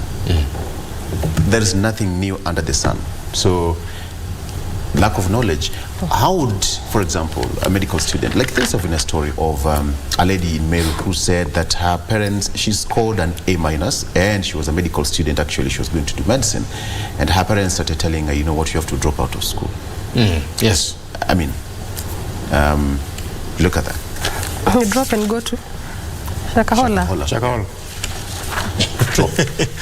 Okay, so very quickly, I'm told that we are running out of time.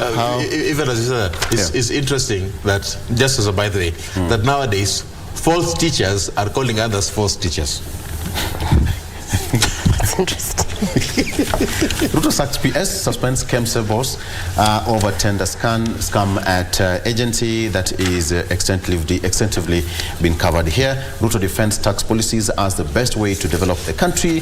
The president deflects any criticism of administration during 3-hour media interview and says that criticism around taxation is failure to understand the reality of the situation. Senate accuses Sakaja and Sihika of contempt for snubbing summons. Governors have failed to appear before committees 3 times to answer audit queries. And now Senate team threatens to surcharge the county chiefs in line with the law.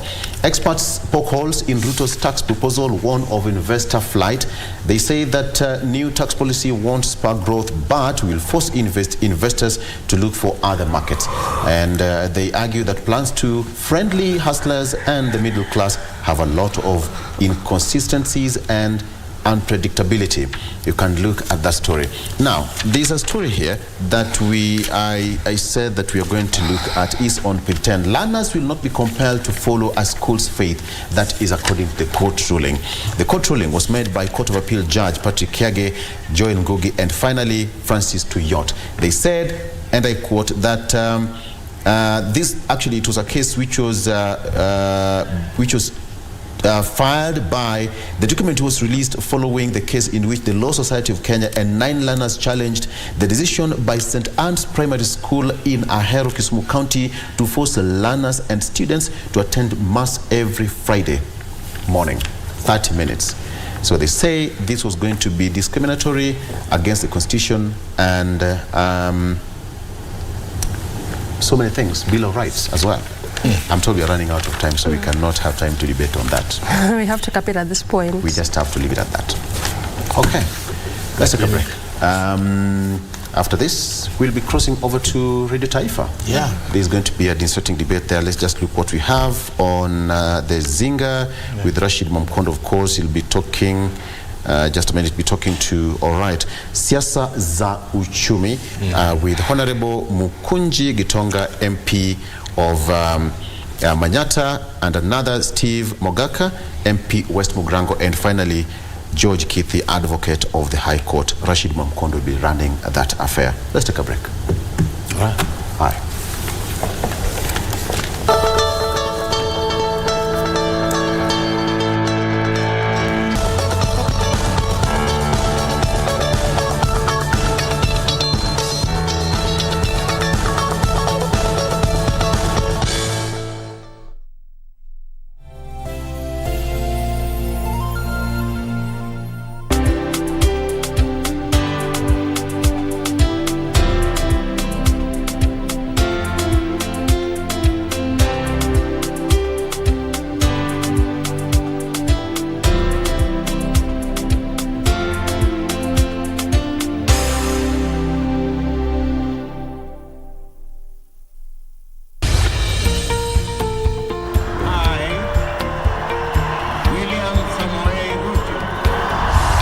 After the dust settled on rigorous campaigns, Kenyans are waiting for elected leaders to deliver on their pledges.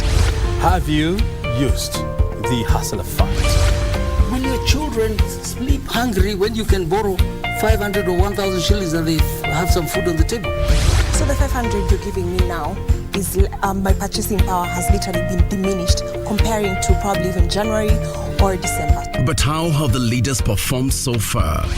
In terms of the amount of money that is being disbursed, the minimum being 500 shillings, how do you scorecard that? No, that I'll give it a 2 out of 5. 2 out of 5. 1 out of 5. I'll still give it 5 out of 5. Every week, we bring you an honest assessment of the national and county governments. What is the impact of the Hustlers Fund?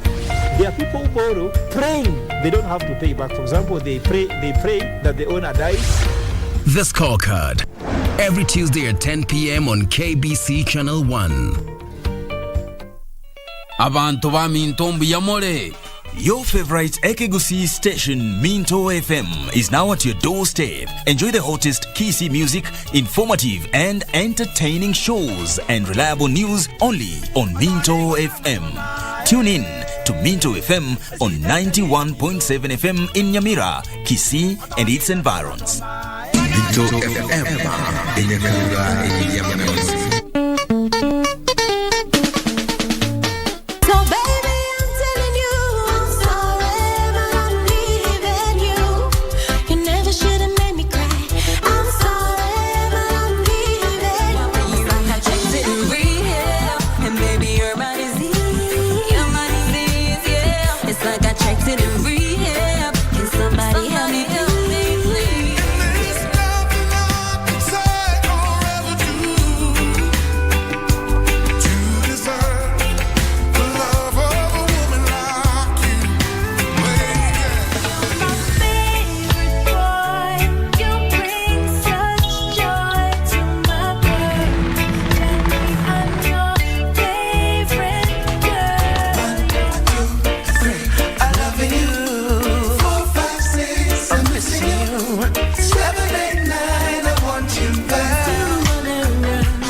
KBC Channel 1, we put people at the heart of events with our captivating weekly news features. Every day, we are breaking new grounds with informative, entertaining, and inspiring human interest stories. On Mondays, 9 p.m., we have The Cabinets. Tuesday, 9 p.m., we get inside the barracks for military tales.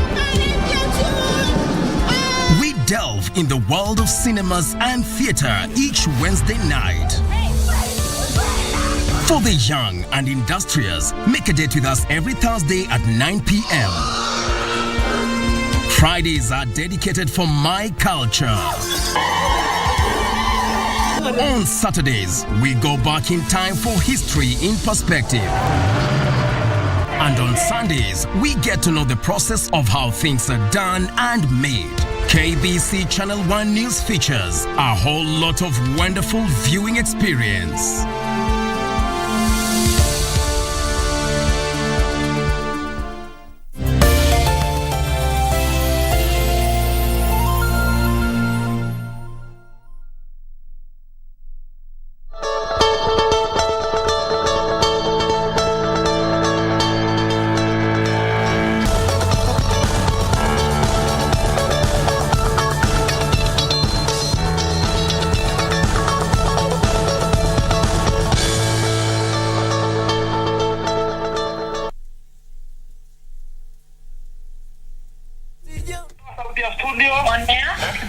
Barabara kabisa mtazamaji, mahali popote ulipo, ni furaha iliyoje tunapojiunga tena wakati sana huko kwenye kipindi Zinga na vile vile pia Good Morning Kenya kupitia runinga yako unayoipenda ya KBC Channel 1 na vile vile pia kupitia KBC Radio Taifa Sauti ya Mkenya. Ni kipindi cha kipekee katika Jamhuri ya Taifa letu tukufu la Kenya ambacho kinakujia kupitia runinga na vile vile pia radio. Upande wa radio yupo mwenzangu bibie Dora Manya, mimi naitwa Rashid Momkondo, na bila kupoteza nukta, sekunde wala dakika mtazamaji, karibu ndo kwanza mkoko na alika maua, na hii leo tunapigia mbizi swala zima la siasa za uchumi. Mtazamaji, utakumbuka mnamo siku ya Jumapili Rais Daktari William Samoei Ruto alikuwa na kikao na wanahabari kwenye runinga kwa takriban masaa mawili hivi, akiweza kuelezea mikakati na mipango ya serikali yake juu ya kuboresha uchumi wa taifa la Kenya, ikiwa ni pamoja na masuala ya vijana, ikiwa vile vile pia ni masuala ya kilimo na vile vile pia masuala ya uchumi wa kidijitali, na vile vile pia masuala ya kuimarisha viwanda, ushirikiano wa kimataifa, na vile vile pia masuala ya uimarishaji wa nyumba. Mipango hii mtazamaji, kumbuka ni katika kuimarisha uchumi wa Kenya kwa jumla. Leo hii ndani ya studio siko peke yangu, niko nao waheshimiwa. Upande wangu hapa ninaye mbunge wa West Mogirango Mheshimiwa Steve Mugaka, yeye ni wakili na vile vile pia mwana uchumi. Karibu sana mheshimiwa. Nashukuru. Swadakta kabisa. Vile vile pia mtazamaji, upande wangu wa kushoto yupe mheshimiwa mbunge wa Manyata Mokunji Gitonga. Karibu sana mhesh. Asante sana Rashid. Na vile vile pia katikati hapa niko naye wakili na mchanganuzi wa masuala ya kisiasa Mheshimiwa George Kithi. Karibu sana ndani ya kipindi. Asante sana, shukrani. Na labda tukianza na mheshimiwa Mugaka, tuangazie masuala ya hivi punde. Hapo jana Rais Daktari William Ruto juzi kwenye mahojiano alisema watu watarambwa, wale ambao wanafanya ufisadi watarambwa, na akazungumzia kuhusiana na swala zima la KEMSA. Jana ameweza kumtimua katibu katika wizara ya afya, na vile vile pia ameweza kuvunja ile bodi ya KEMSA kutokana na sakata ya bilioni 4 ya vyandarua vya mbu. Je, unahisi kwamba rais ameanza mikakati ya kupambana na ufisadi, ama kwanza angengojea uchunguzi ufanywe? Nashukuru. KEMSA ni department ya serikali ambao inafadhiliwa na development partners, na ndio rais alifanya jambo la busara kulivunjilia ilo jobo na kufukuza wale ambao wamedaiwa ni wafisadi. Aibu kwa Kenya ni kuwa wale wame-identify problem sio agencies zetu, ni agencies za nje, kiasi kwamba kama akungekuwa na mkono wa mfadhili katika KEMSA ambaye aliangazia akaona kuna jambo, kuna dosari katika ile tenda, labda rais ange act, but kuona kama ameact alipoonyeshwa na kuna complaint juu ya procurement, alifanya the right thing. But mimi kama mwanasiasa nauliza, tunafanya the right thing, why did we put those people there in the first place? Hii ni kureact, na ndio tunasema ikiwa watu ambao wameshikilia mamlaka ya serikali wako na dosari, vijana wasema garbage in garbage out, you can't expect miracles kutoka hao watu. So hiyo rais amefanya ni vyema, lakini ingelikuwa radical surgery kwa department zote za serikali ndio ingekuwa na impact. Asante sana mheshimiwa, labda tusikilize kauli yake bwana George Kithi kulingana na swala hili. Je, unahisi kwamba yule katibu katika wizara ya afya ni kama sacrificial lamb ama alistahiki? La hasha.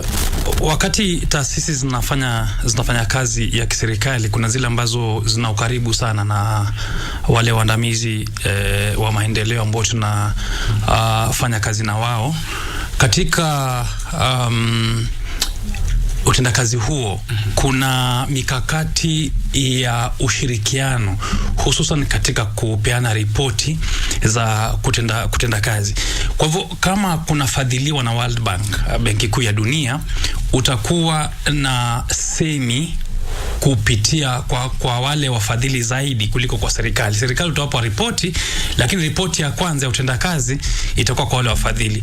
Kwa hivyo kama mwanzangu alivyosema hapa ni kwamba ndio ripoti zimetoka kwa wafadhili, lakini wafadhili ndio wenye wamepeana pesa, ndio wa kwanza kabisa ambao wanahusika na zile ripoti. Wakiona kwamba kuna kutofautiana hususan katika matumizi aidha utendakazi, lakini hasa ni matumizi ya fedha ambazo zimepeanwa kwa minajili ya kazi fulani ambazo zimekubalika kimaadili. Hapo ndo sababu unaona kwanza ripoti imetoka kwa wenye kupeana pesa, hao ndio wakapeleka kwa serikali katika hali ya kulalamika. Pili ni kwamba nadhani katika utendakazi wa serikali kuna ile serikali changa ambayo imewekwa. Huwezi kuanza kutengeza serikali na kufuta watu. Kwa hivyo ilikuwa inabidi huu muda wote serikali iwe na wakati ama muda wa kuona utendakazi wa wale ambao wamewapatia zile zenye tofauti watazifanya kazi vipi. Na nadhani kitu kikubwa na kibaya zaidi ni kwa katika nyadhifa ya serikali ufuje mali. Utendakazi wa kuwajibika ni tofauti, hasa kwa sababu mtu anaweza kurekebishika katika mfumo wa maadili na mzunguko wa vile mtu atapewa watu wa kufanya kazi nao. Lakini tumeona ya kwamba kama unafuja mali ya serikali, ndio kitu cha kwanza ambacho kinaleta mtafaruku hususan umaskini ambao tuko nao na shida zote ambao tuko nazo. Kwa hivyo kitu cha kwanza kabisa ukipata ujasusi ama ripoti ya ujasusi ni kama vile ulivyouliza kama alikuwa na uharaka sana. Kwanza ni kuwaweka kando, kisha pili ndo mikakati ya kiserikali labda haki kutendeka na mahakamani kusikizwa. Kwa sababu ile kazi huwa si ya mtu in trust, unapewa ile kazi kwa sababu ya kutenda kazi kwa watu, lakini si nyadhifa yako ya kuiweka. Kwa hivyo ni afisi ambayo kama kuna mtafaruku ni lazima uwe kando, ili kwamba kuna uchunguzi ama hatua zitachukuliwa ziweze kuwa na haki iweze kuonekana ikitendeka. Kwa hivyo nadhani hili likawa la kwanza, kisha mengi mengine yafuate, kwa sababu tunajua kwamba si peke yake KEMSA, kuna kwingine kwingi ambako tunaelewa kwamba shida hiyo bado iko. Shikilia hapo ndugu yangu George Kithi. Nirudi kwa mheshimiwa Mkunje Gitonga, ameniambia Rashid nipeleke polepole, Kiswahili chako na changu si sawa. Waheshimiwa hapo wamezungumza nukta nzuri kwamba ni kupitia whistleblower wa kimataifa ndio ameweza kufanya hivi. Je, mheshimiwa, hapa nchini Kenya sisi wenyewe hakuna ufisadi katika taasisi nyingine mpaka mtu wa kimataifa aseme ndio hapa pesa na imetumika vibaya? Mbona tusianze kujiangalia sisi? Hilo ni moja. Alafu pili nikisalia hapo kwako, je, unahisi kwamba kufutwa kazi kwa ule katibu na ile bodi kumefanyika kwa haraka sana? Kwanza Rashid, nataka kusema asante sana kwa nafasi ya leo. Kule kwetu Manyata Embu tunapenda sana KBC na tunashukuru kwanza kwa kutupea nafasi ya kupata our very own radio station ya Ngemi FM. Na nikirudi kwa swali yako, mimi kwanza nimefurahia sana na jinsi ambayo rais amechukulia hii maneno na amejitofautisha kabisa na yale maneno tumepata before aingie, kwa sababu ilikuwa kawaida kukuwe na expose ile imetokea, lakini inaangaliwa tu kwa macho mpaka inazizimia inakwenda. Na hiyo ndio kitu ilikuja ikaleta mpaka ile inaitwa COVID billionaires, wakakuja wakakula pesa yote ya COVID, lakini maneno ikanyamaziwa. Tukaambiwa ripoti tutapata in 21 days, maneno ikakwama. Na president ameset standard ya kwamba it means business, na si rahisi kufuta PS. Nasikia watu wakisema kufuta PS si kitu ya kawaida kwa serikali, because huo ni mtu wako senior position kwa serikali, na inamaanisha sasa amepeleka ile inaitwa shock waves kwa mtu yote ambaye anaweza fikiria kuchezea pesa ya raia. Mimi nikiwa bunge napenda kusoma sana, kwa hivyo juzi nilienda nikashika report ya EACC ya mwaka wa 2022-2023, na nakwambia hiyo report ni 10 page report, kidogo sana, na kesi zile ziko hapo ni kesi za upuzi kama kitu ingine. So ni vizuri sasa hii nchi yetu, na nafurahia sana president ameset standard ya kwamba kitu yoyote itapotea kwa serikali lazima mtu akuwe accountable, na hiyo ndio kitu ambayo inaweza maliza corruption. Hii watu wakubwa hii wamekuwa wakiiba pesa kwa serikali kwa sababu kwao they are untouchable. Always guza na mtu, unaguza hao watu wanafagia huku chini, unamalizana na wao, hao ndo wanachukua blame. Lakini saa hii not only president amefuta huyo PS kazi na kusimamisha board mzima, lakini nimesoma saa hizi EACC imefungua investigations, na najua president amewapea very clear terms za kuhakikisha wamepeana the report with immediate time, na ningetaka pia bunge iingilie kati. Singetaka hii maneno ifanyike alafu wabunge sisi tujifanye tuko nje ya hii maneno. Pia sisi lazima tuhakikishe pesa ya raia imechungwa. Na mimi ningetaka kusema saa hii tuko na discussion kubwa sana ya ushuru. Ni kuua moyo sana kwa Wakenya. The fact that tunaongea maneno ya kuongeza ushuru, then upande mwingine kuna mtu amekalia kiti kama hii nimekalia akifikiria anaweza kula ushuru. Mimi I recommend mtu ikionekana kidogo hivi umeguziwa kidogo na hii maneno, kwanza account zako, property zako zote zinashikwa, ndio kwanza usikie joto ya vile watu wanasikia wakilipa ushuru. We need radical serious actions ile wakati imefikisha maneno ya pesa na ushuru wa mwananchi. Okay. Very important. Shukran sana. Sasa tumesema kwamba mjadala wetu leo ni siasa na uchumi. Wacha kidogo tuingie kwenye siasa. Mheshimiwa, wewe ni wakili na wewe vile vile ni mwanauchumi. Katika siku za hivi karibuni tumemwona Rais Daktari William Ruto na kiongozi wa upinzani Mheshimiwa Raila Odinga ambaye amekuwa akiongoza vuguvugu la maandamano ambalo limeathiri uchumi, wakija pamoja. Juzi walikuwa pamoja katika mazishi kule Njambini, wakaelekea katika uwanja wa Kasarani kuangalia mashindano ya kimataifa ya Kipchoge Keino, na juzi Jumapili vile pia wakaweza kuwa pale Nyayo Stadium kuangalia Gor Mahia na FC Lupus. Je, labda wawili hawa kuja pamoja kutasaidia kukwamua uchumi wa taifa letu, na je, unahakika kwamba wataelewana ama tutarudi tena barabarani? Nashukuru. Mimi kama kiongozi nataka kuwashukuru viongozi wawili, the Right Honorable Prime Minister Raila na His Excellency President, kwa kuafikiana. Nilipohutubia watu huko kwangu nilisema jukumu ya kwanza ya kiongozi ni kusikiliza. Na hivi nyuma rais alikuwa amechukuliwa mateka na wale ambao ni wandani wake, wakimwambia hasizungumze na watu kadhaa katika nchi ya Kenya, nao walikuwa wanampotosha. Na mimi msimamo wangu, na nilichaguliwa kwa chama cha Jubilee ambacho tumeamua tunashirikiana na serikali, tuliadvise rais wa nchi azungumze na kila mtu, lakini asishurutishwe na mtu yeyote.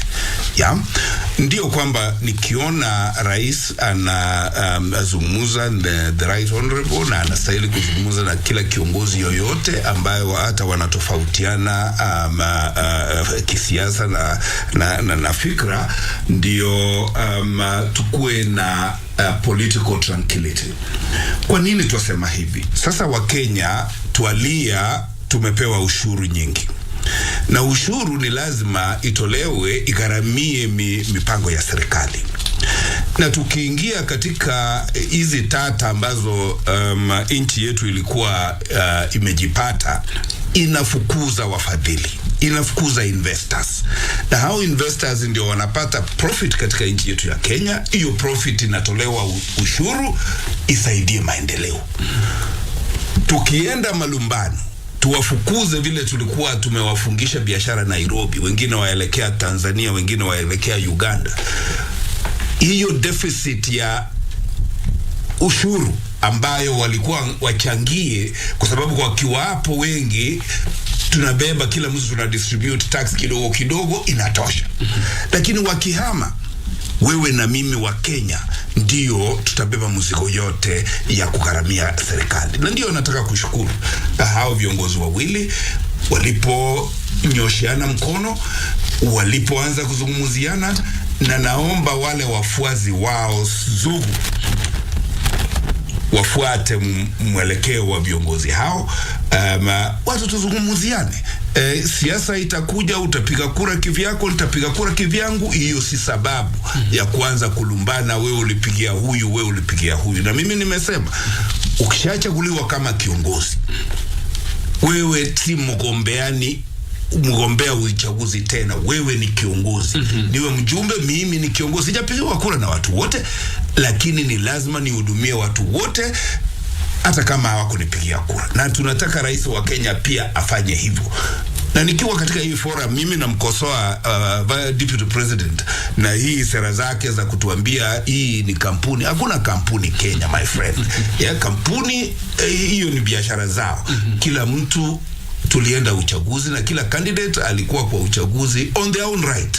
Sisi sote tukapiga uchaguzi, ikahesabiwa. Yule alishinda na akawa kiongozi wa kila mtu, including yule walishindana naye. Na ndio nataka kushukuru president kwa kuwa kiongozi wa baba, na kusikiza baba kama kiongozi wa taifa. Na hivyo ndio Kenya itaendelea mbele. Na hii itasaidia turudishe amani, turudishe wafadhili, business confidence ikue juu, watu wafanye biashara wapate faida, ushuru itolewe, taksi punguzwe kwa Wakenya wote. Asante mheshimiwa mbunge wa Mugirango Magharibi. Nilikuwa namuona hapa wakili George Kithi na mheshimiwa Mkunji hapa wakiandika. So kwa andika nini kuna Kithi kuhusiana na swala hili? Naam, asante. La muhimu nafikiri ambao tujifahamishe ni kwamba tulikaa tukachagua mfumo wa uongozi unaitwa demokrasia. Demokrasia inaashiria kwamba kila baada ya miaka 5 lazima tupige kura. Kura hizo huwa zina upendeleo fulani. Umpendelee Raila Odinga, kisha umpigie kura, akaja akawa ndio umempa kura yako, kisha aidha ashinde ama ashindwe. Ukampigia William Ruto, aidha ashinde ama ashindwe. Kwa hivyo ni wakati wa mgawanyiko, wakati wa uchaguzi na wakati wa mgawanyiko, na wakati mrefu. Kuna zaidi ya mwaka mmoja wa malumbano ya kusutana, na katika chaguzi hizo za kidemokrasia dunia nzima hakuna sheria yote inayomkandamiza mtu kufanya uchaguzi kwa asilia fulani ya chaguo. Kwa mfano, nikakuchagua wewe kwa sababu uko rangi fulani, nikakupa kura yangu kwa sababu mrefu. Ogaka hapa alipoa kura kwa sababu ni dark and handsome pengine. Zipo sababu, ushaona? Lakini ikawa kwamba baada ya uchaguzi mshinda akichaguliwa, ana jukumu la kuleta utangamano ndani ya nchi. Jukumu la kwanza ni kwamba wale ambao wana hisia za wale wafuasi wao wamezibeba hisia, wako na semi za malumbano bado katika siku za ukaribuni, tukasita the proximate days, ambazo ni mwanzo wa baada ya uchaguzi. Hapo lazima ulete jambo la kwanza la uwiano. Pili, baada hapo ndio ukaweka mikakati ya serikali na maendeleo. Huwezi kuweka mikakati ya serikali kuhudumia wananchi ambao wamegawanyika.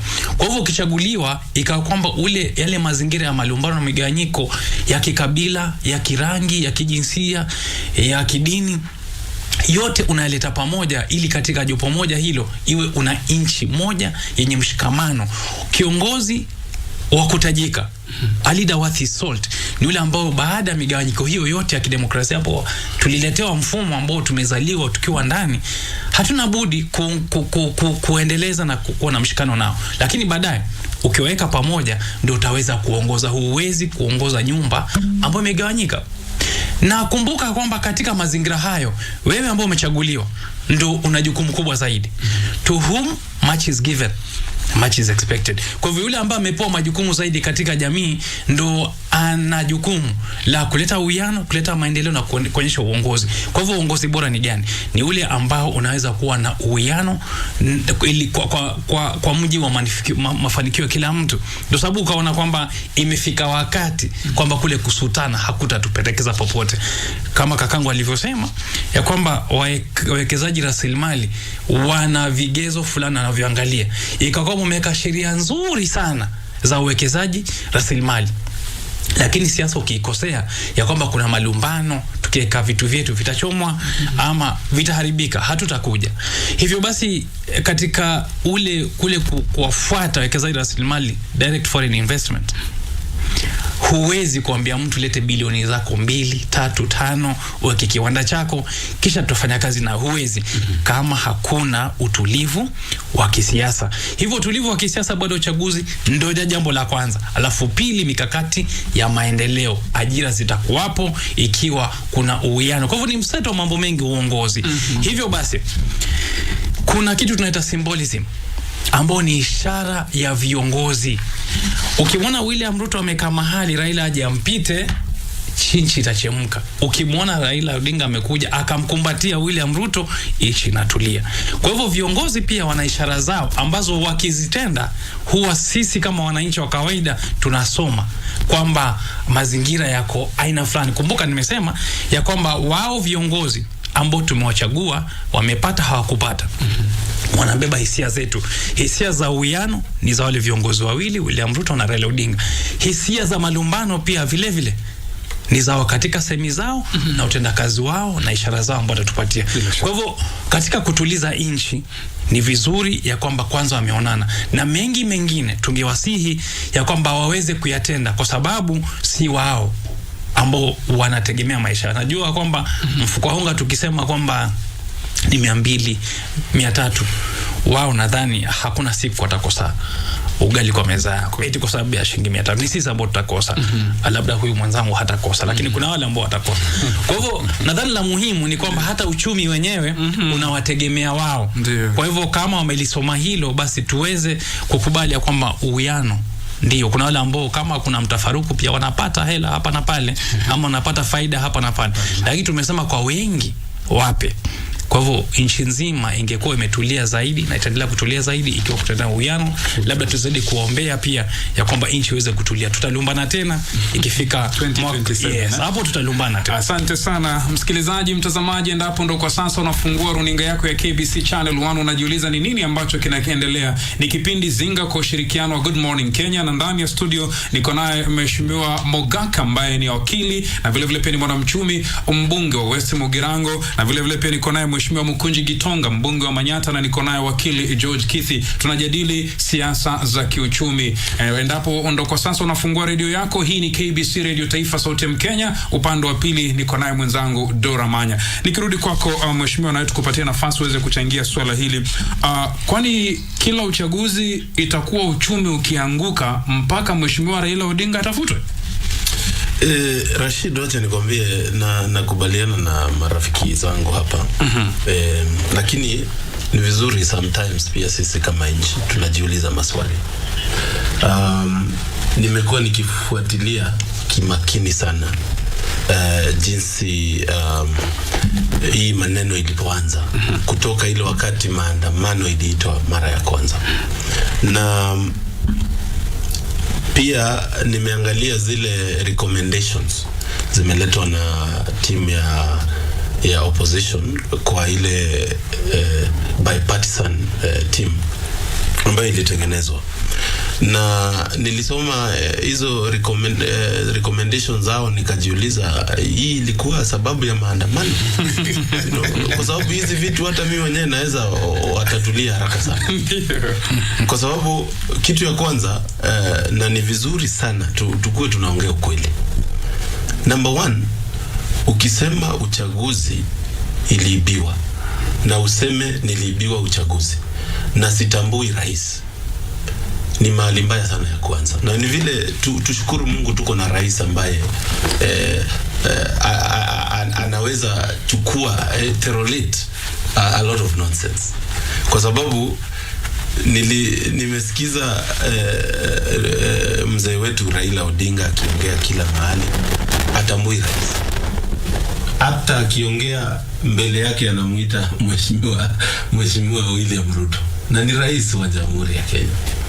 Na ni vizuri pia tuangalie repercussion zile tunataka kuweka katika muendelezo wa siasa zetu. Na ni vizuri, we are a democratic country, lakini tukiitikia ya kwamba every time mtu ameshindwa uchaguzi lazima aseme alishindwa kwa kuibiwa, then hii nchi yetu tumeiweka kamba miaka 100 inayokuja.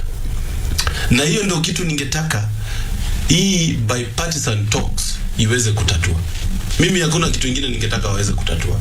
Watatue hii maneno ya kwamba wewe ukishindwa uende Supreme Court, uende kila mahali, upewe hata nafasi ya kwenda hata East Africa Court, lakini bado useme ulishindwa, hujashindwa. Hiyo ndio sababu kubwa sana hii nchi yetu iendelee. Na ningetaka kuomba Wakenya, kwa sababu hapa tunaongea na Wakenya, hakuna vile tunaweza kuwa tunachagua serikali, lakini badala ya kuipea support na kuiombea good luck, ni sisi wenyewe tunaangalia kila kona ambayo tunaweza itega. Na President Obama alisema siku moja ya kwamba wewe ukiomba serikali yako ianguke, auombi serikali ianguke, unaomba nchi yako ianguke. Na ningetaka kuambia Wakenya, hata kama kuna maneno nyingi sana, the best thing tunaweza fanya ni kusupport serikali na kuishikilia.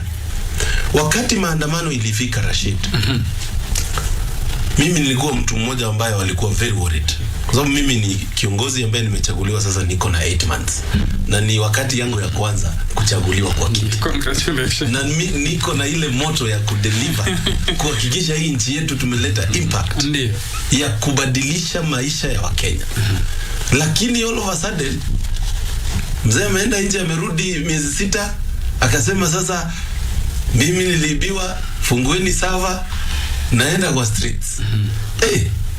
Kupita hii Nairobi hivi napata barabara zote zimeanza kufungwa. Nikashangaa bwana. Kwa hivyo tunaweza kaa hivi na tukose kuachieve anything kwa serikali? So ningetaka kuomba president na Honorable Raila Odinga, hao ni wazee wetu, tunawaheshimu, ya kwamba wacha pia tukue na ile, ukisema kitu Rashid, lazima nikuwe na trust that unasema kitu ina make sense. Kwa sababu unajua unaweza tengeneza siasa kwa kila kitu. Unaweza tengeneza siasa kwa hii tai yangu na useme hii tai yangu inawaka moto, inafanya, na ulete siasa mingi sana. Lakini wacha tukue na siasa za ukweli katika hii nchi yetu ya Kenya. We will be able to develop this country.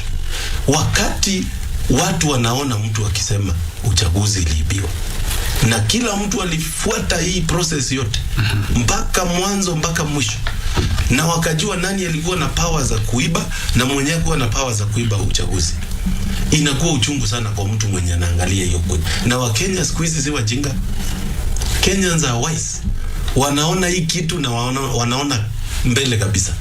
Kwa hivyo wanajua ile ukweli iko. Ile kitu ningeomba ni hawa watu wenye wamepewa hii nafasi, na ni vizuri ilijitoa kwa hawa watu wawili ikakuja katika watu wale wanaweza tengeneza sheria, wanaweza tengeneza policy, wanaweza tengeneza even statements za sheria zenye zinaweza saidia nchi yetu. Wacha tupate kitu ya maana katika hizo bipartisan talks. Wacha tu solve hiyo issue yenye imekuwa ikisumbua Raila, ama hiyo loophole yenye amekuwa akitumia kusema kila wakati uchaguzi imeibiwa. Wacha tu solve hiyo issue. Then tukiendelea mbele 2027, mwenye atakuwa anapigana na mwingine, akishindwa anaenda nyumbani, anatulia, anaenda kulima ng'ombe ama mbuzi. Ukishindwa 2032 the same. Asante. Tuweze kuendeleza hii nchi yetu. Asante Mheshimiwa Mukunji Gitonga, mbunge wa Manyata. Sasa tunarudi kwake Mheshimiwa Steve Mogaka. Wewe ni wakili na vile vile pia wewe ni mwanauchumi. Katika mahojiano ya juzi Jumapili, rais alionekana kupigia debe sana swala la uchumi. Kufikia jana dola ama shilingi dola ya Marekani ilikuwa kwa inaenda kwa shilingi za Kenya 137. Je, unahisi kama serikali imetoa uongozi wa vizuri kukwamua uchumi, kwa sababu kwa sasa kila mmoja analia uchumi kwa juu? Ukweli wa mambo, serikali haijasettle. Na hivi sasa hata kuunda serikali akujaisha. Ya? Na ningekuwa advisor wa President William Ruto, ningemwambia asiwe na haraka kuleta mabadiliko ya ghafla kwa serikali. Unajua serikali is a going concern. Ilikuwa, iko na itaendelea kukua. Na hii serikali, mamlaka yote imeshikiliwa na Wakenya. Na shida iliyoko na hii serikali yetu ya Kenya Kwanza ni kuwa wengi wetu wako na attitude kuwa wale waliokuwa serikalini ni wabaya, wazuri ni wale wanakuja. Na kwa sababu hiyo sudden change ilileta shock kwa uchumi, and ile continuity ya biashara, ile continuity ya uchumi ilikwamishwa, ikakuwa substituted na uncertainty. Na hiyo, mimi kama mtaalamu wa uchumi, hiyo ni kama ng'ombe ukianza kuikamua, ukishock inavuta maziwa. Ndio sababu ninasema, kwa sababu serikali ya Kenya Kwanza ilipoundwa ilikuja na fikra kuwa waliokuwepo ni wabaya, lazima wabadilishwe. Ubaya wao ni wale wanakuja wapya, ni amateurs, ni wageni, lazima kuwe na learning curve.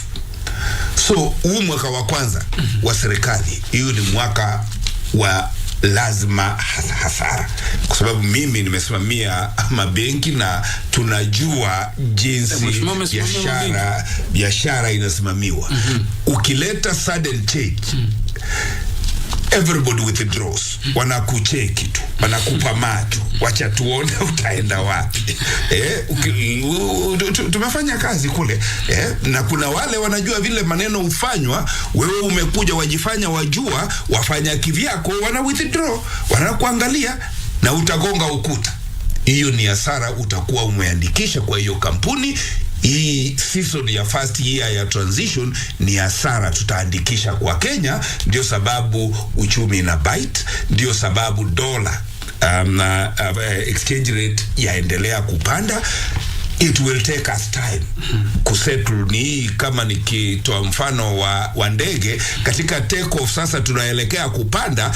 It will take us time kufika ile yani inaitwa sasa cruise mode, ile cruise height, wakati sasa ndege itakuwa na stability. So hii kiuchumi, hii ni gharama. We say this is a necessary price to pay for change, kwa sababu kila change inakuja na gharama yake. So mahali tutapatia hiyo stability sasa ya kuelekea, ndio sijui. Tukipata stability mahali kila mtu amejua kazi yake na sasa tuendelea, uchumi itapik. Tukipata stability kama wale ambao wameshikilia hawajielewi, tutarudi chini, and it might result in a crash. Hizo ndio models za change management. Na vile tunaambia wa Kenya, whenever we do change, funga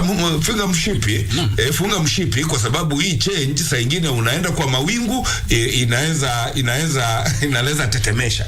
So the long and short ni kuwa wale ambao wamepewa jukumu ya kushikilia mamlaka na nyadhifa zozote za serikali wajue Kenya inawategemea, wajue Kenya ilikuwa wapi. Hata kama na utawala tulioita upotofu, Kenya ilikuwa mahali at least better than where we are today.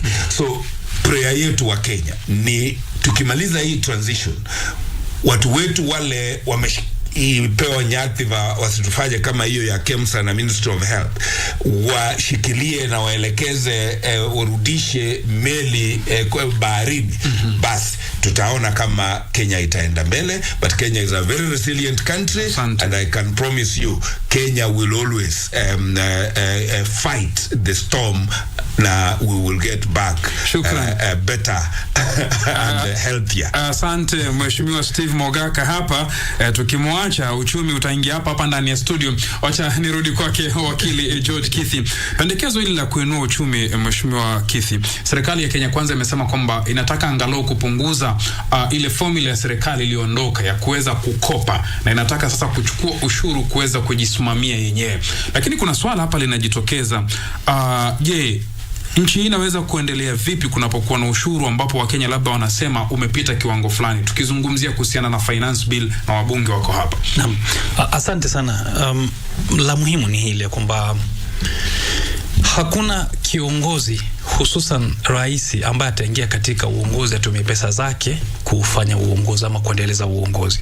Hakuna. There is no government ambao wale ambao watawekwa katika serikali sasa ni pesa zao watumie ili kwamba waendelee miradi, waendeshe serikali. Kwa hivyo uhusiano wa mwananchi, na hili ni muhimu sana. Mwananchi hayuko hapa nchini, you are not in this country for free. Hakuna mwananchi yuko hapa nchini kwa uhuru wake. Unalipa ili uishi.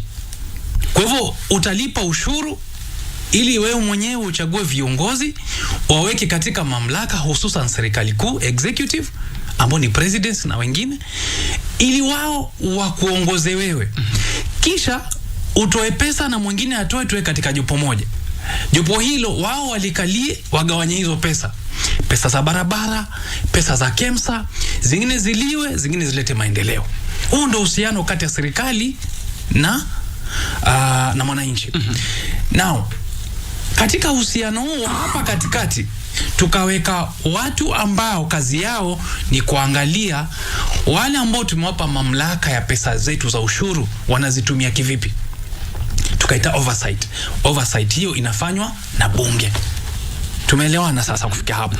Hivyo basi, iwapo tutakubali serikali iwe na majukumu zaidi kuliko yale ambao sisi ambao tunaipa pesa,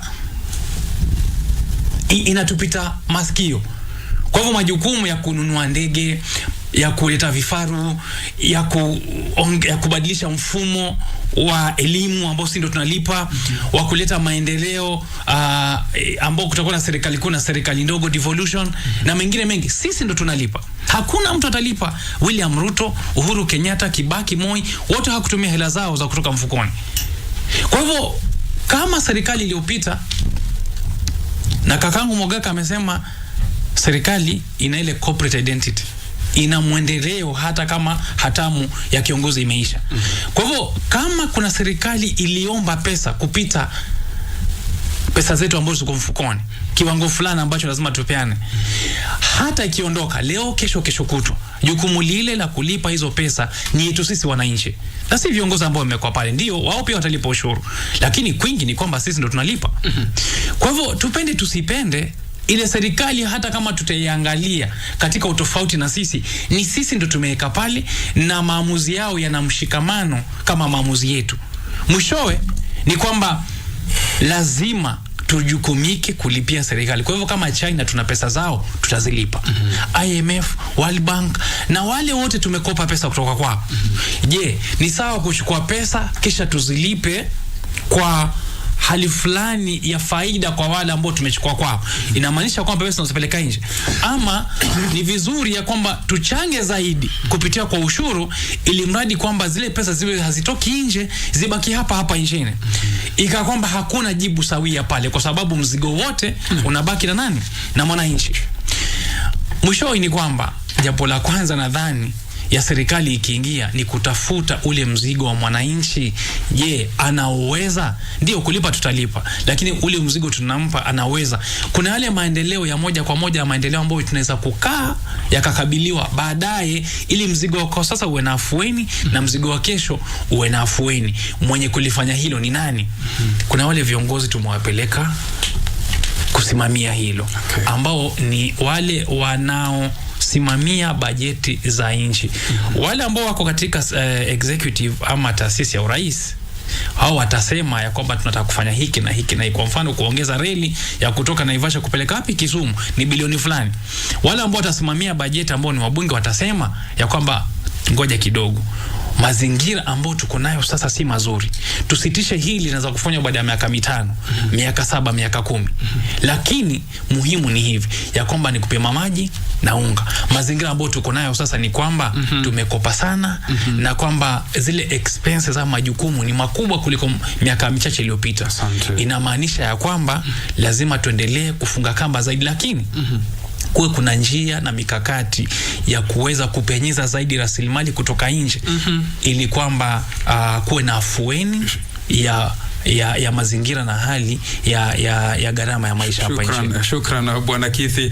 A very sober discussion asubuhi ya leo, mtazamaji. Hawa wabunge na Bwana Kithi nimewapenda sana kwa sababu hakuna mangumi, hakuna kuropoka hapa, ni madini tu yanatemwa. Nirudi kwake Mheshimiwa Mukunji Gitonga, ukichangia swala hili.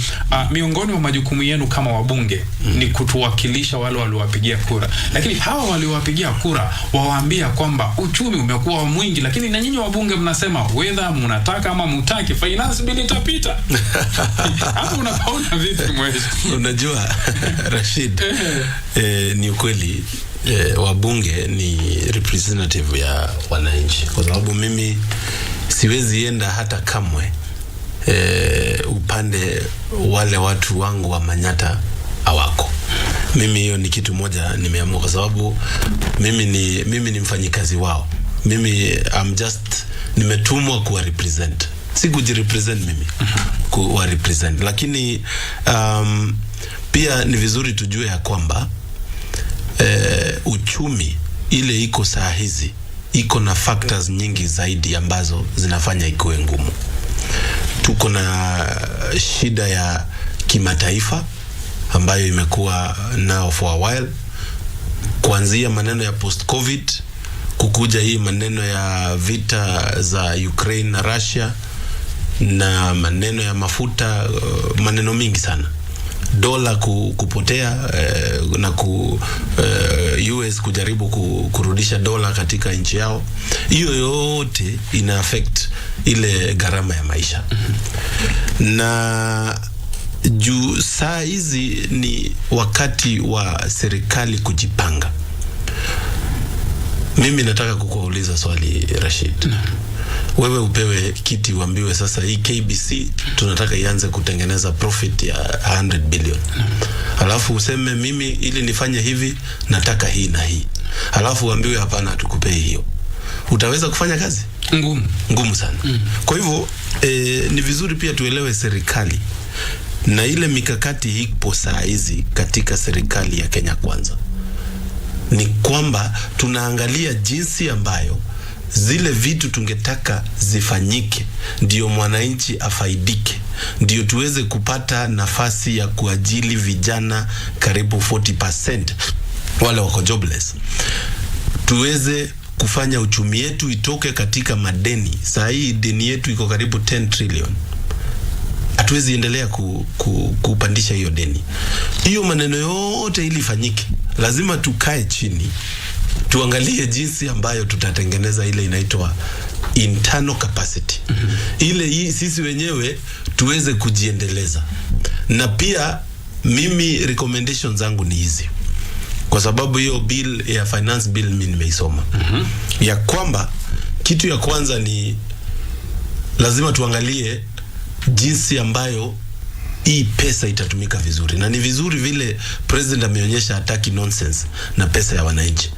Ile watu wengi sana, na nimekuwa nikipiga ile inaitwa public participation yangu kama mbunge wa Manyata. Nimehold live kusikiza watu Manyata, kusikia wanasema nini. Wanasema shida mingi si kwamba wanaitishwa ushuru, lakini hii ushuru ikichukuliwa itatumika jinsi gani? Hiyo ndio swali kubwa. Na kwa sababu ya hiyo ndio maana ningesema sisi kama wabunge, kama zile parastato, EACC, DCI, wale watu wanafaa kuhakikisha pesa ya wananchi haipotei. tunafaa kuonyesha, na ni vizuri sana hiyo ikuwe very clear. Tuonyeshe ya kwamba hakuna pesa ya mwananchi inaweza potea ovyo ovyo. Tukijenga ile internal capacity, mimi najua in another 3 years, Rashid, tutakuwa tumetoka katika mahali ambapo hii nchi yetu iko, ambapo mishahara inachelewa. Tunarudi katika upande ya mshahara hata imeongezwa. Vitu zinaendelea. Tumeanza kujenga nchi tena. Kwa sababu saa hizi ukiona nchi ikijengwa wakati mishahara inachelewa, ni kumaanisha tunakopa. Lakini tukiweza kubuild internal capacity, tuweze kupata ushuru ambayo inaweza tumika vizuri, to reduce hizi loopholes na zile zinaitwa excess spending ya serikali, mimi najua vizuri sana nchi yetu itapita na itakuwa hata first world country, kwa sababu bado sisi si wale, hii nchi yetu resilience iko juu sana. Lakini ukisoma ile bill yenye imeletwa saa hizi katika bunge, finance bill, utapata ya kwamba ina recommendations zile zinaweza fanya tuongeze ile inaitwa tax loophole, tax basket yetu. Na saa hizi, Rashid, tunachukua around 3.8 billion per day. Hiyo pesa ukifanya paia inakuja kitu kama around 1.5 to 2 trillion. Budget yetu ile sasa iko kwa meza kutoka maneno ya last year. Budget yetu ni around 3 trillion. So ni kuonyesha sisi wenyewe tunakopa sana. So uchumi itaenda chini, lakini kwanza hapa tuko saa hizi ni lazima tuangalie vile tunaweza shikilia serikali ndio iweze kufanya vitu zake. Na ikifanya vitu zake, pia president ameonyesha vizuri, na ni vizuri amefanya hiyo, hata kufuta hao watu kazi wa KEMSA. Kwa sababu kulingana na mimi, KEMSA ni mwanzo. Area ingine yote itakuwa na maneno ya corruption. Najua vizuri sana itakuwa even worse. So uchumi itaendelea kukua kwa sababu tumeongeza pesa ile tunachukua. Ile pesa tunachukua inatumika vizuri, inarudishwa kwa wananchi, na hivyo tuweze hata kuongeza mishahara kwa ajili watu zaidi. Na ukiangalia zile program zile tunaweka kwa meza kama serikali, ni program ambazo zinaleta hata vijana pamoja. Housing program iko na potential ya kuajili karibu 1 million young people per year. Shikilia hapo mheshimiwa. Shikilia hapo. Kwa dakika moja, nianze na mheshimiwa Steve Mogaka. Umegusia swala la housing, ile akiba ya 3% ya house kwa nyumba. Mheshimiwa Mogaka, nani atakuwa custodian wa ile akiba? Hiyo akiba ya 3% hatujui kama itapita kwanza, kwa sababu mimi niko na petitions kutoka watu wangu wa West Mugirango wakipinga. Ndio. Na baadhi ya ile wanapinga ni hiyo ya housing. Na ukijua wako serious, Mheshimiwa Rais alitutembelea last 2 months kuanza kuanzilisha mradi wa affordable housing. Na kule Nyamira kwetu kila mtu akona boma lake. Na suala tata lilichipuka ni nani kajengewa malodging hapa tena, hii mnasaita affording houses. Malodging hapa mnaletea watu wa Nyamira na West Mugirango.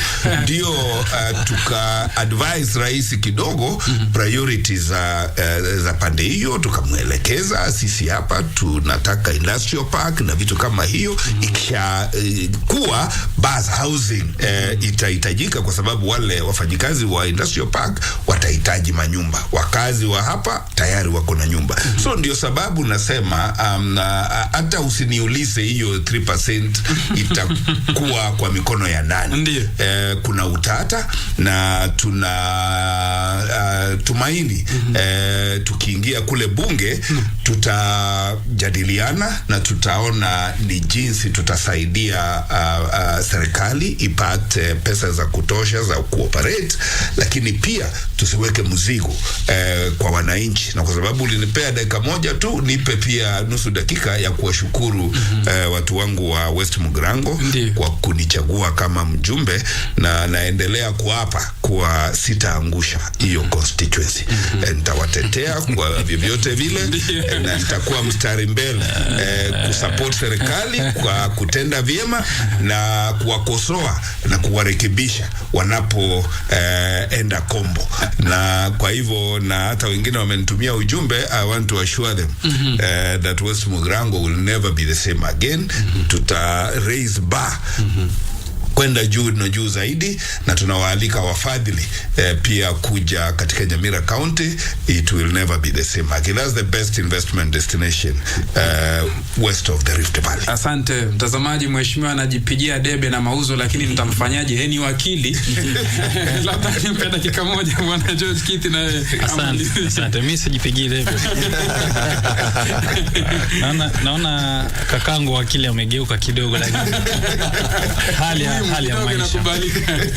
Nataka kusema tu kwamba kuna wakati na nyakati tofauti ambazo Biblia inaeleza kwamba kuna misimu kwa kila kitu. Msimu wa siasa ni ule tulikuwa nao, na sasa ni wakati aidha tukubali kuwajibika ama tuendelee na siasa. Siasa lazima iwepo kila siku, kila uchao, kwa sababu tuna wanasiasa na pia ni jopo la watu ambapo kunakuwa na kongamano ya hali ya kuridhiana na pia kujieleza ili kwamba sauti zetu ziweze kusikika. Kwa hivyo hii ikawa pia ni siasa, lakini sauti ya siasa ikawa juu ikawa chini kulingana na msimu. Msimu wa sasa ni ambapo kila mtu abinafsike kujiendeleza na pia kuweka wale viongozi ambao tumeweka katika nyadhifa tofauti kuwajibika na kuweza kumakinika katika kazi zao. Hivyo ni kwamba tukubali ya kwamba sauti za siasa inabidi zishuke, ili mradi kwamba wale ambao tumeweka pale, ambao tumeweka wenyewe, tupende tusipende, wapo, tuwape nafasi waendelee. Aidha pia wana miaka kidogo sana, miaka 3 si mingi. Baada ya miaka 3 tutaanza tena heka za kuwapiga msasa, walifanya vyema, hawakufanya vyema. Na tuna nafasi ya kuwabadilisha. Na wale ambao watakuja hawatoki mbinguni, si malaika. Watakuwa wale ambao tuko nao sasa. Wengine wakawa wako majumbani kwetu, wengine ndugu zetu, watakuwa viongozi muula mwingine. Tukubali ya kwamba kuna misimu tofauti. Na labda la mwisho ukimalizia ni kwamba mvumilivu hula mbivu. Wakenya tukubali kuna wakati wa kuvumilia, kisha baadaye baada ya uvumilivu huo mambo yakanyooka. Tulipitia wakati mgumu sana wakati Rais Moi alipokuwa kiongozi, kwa sababu hatukuwa tukipata hela za kutoka nje, mazingira yakawa tofauti. Kibaki alipokuja tukapata afueni kubwa sana, maendeleo yakaonekana kwamba inawezekana. Masomo tuliyapata wakati wa Kibaki tunatamani sana wakati ufike, lakini msimu. Kwa hivyo sasa labda tukubali ya kwamba kuna miaka labda wa kwanza wa pili kutakuwa na ugumu fulani, lakini baadaye mambo yatanyooka. Baina mapo ndipo painuka hapo sana. Asante Mheshimiwa Kithi.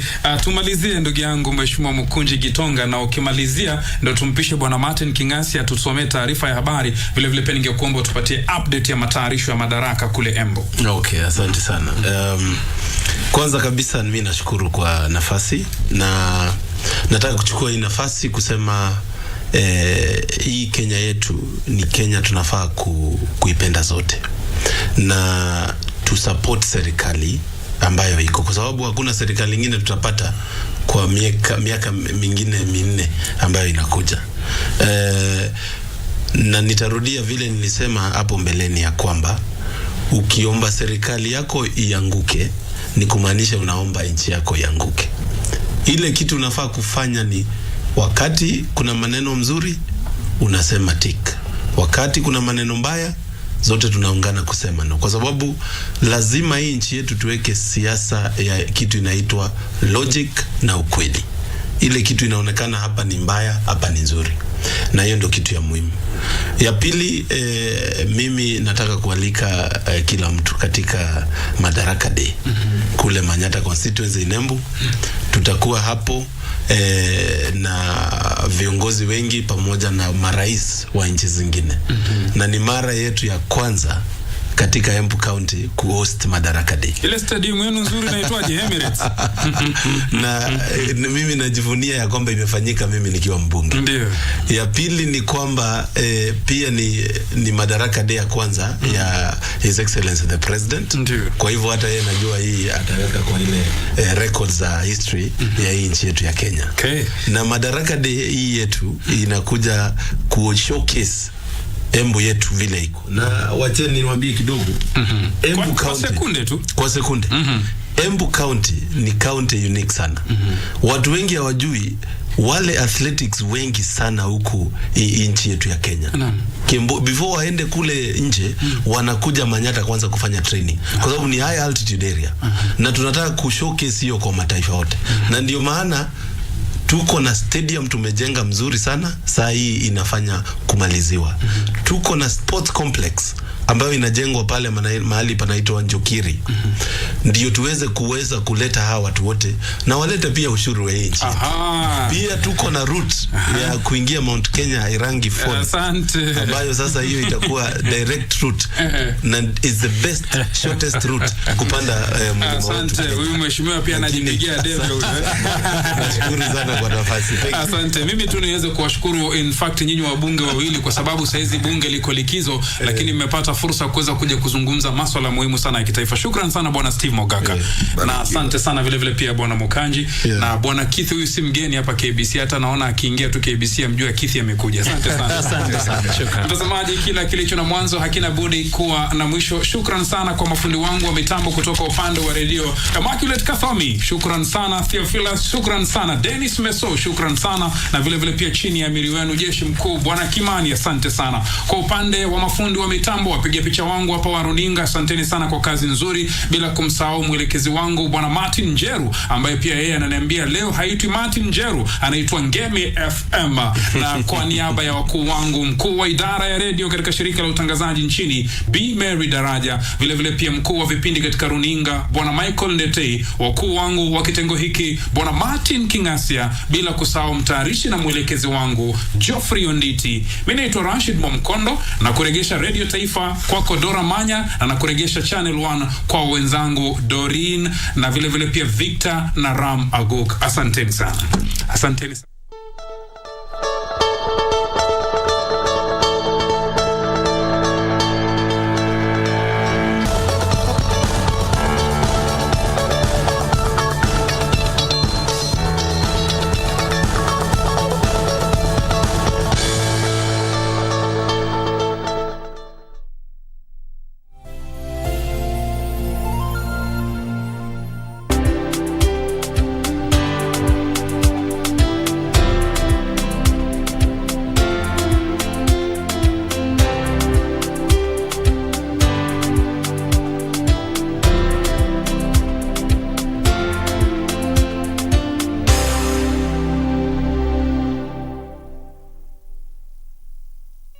Abantu ba Mintombo Yamore.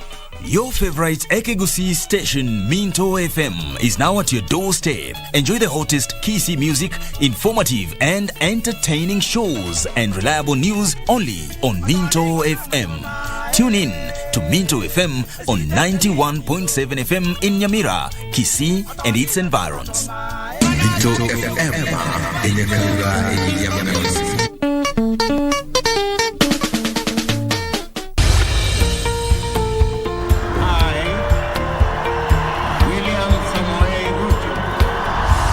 After the dust settled on rigorous campaigns, Kenyans are waiting for elected leaders to deliver on their pledges. Have you used the Hustler Fund? Will your children sleep hungry when you can borrow 500 or 1,000 shillings and they have some food on the table? So the 500 you're giving me now is my purchasing power has literally been diminished comparing to probably even January or December. But how have the leaders performed so far? In terms of the amount of money that is being disbursed, the minimum being 500 shillings, how do you scorecard that? No, that I'll give it a 2 out of 5. 2 2 out of 5? 1 out of 5. I'll still give it 5 out of 5. Every week, we bring you an honest assessment of the national and county governments. What is the impact of the Hustlers Fund? There are people who borrow praying they don't have to pay back. For example, they pray that the owner dies. The Scorecard.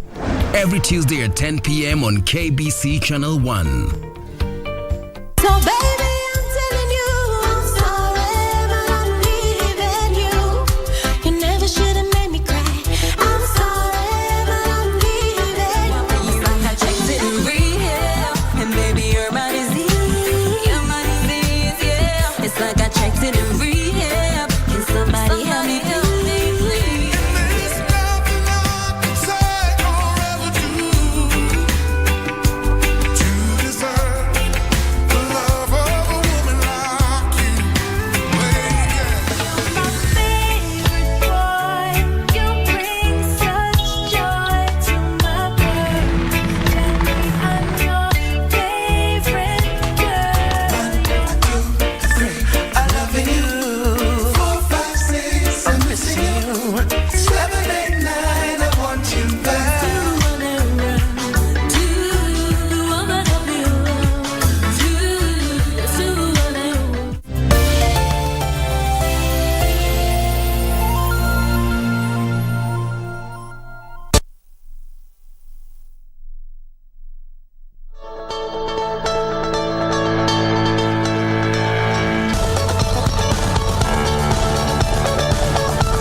Exactly 7 minutes past the top of the hour. Time for our health conversation this Tuesday morning, and we focus on lupus, a condition rarely talked about, has the ability to affect both men and women.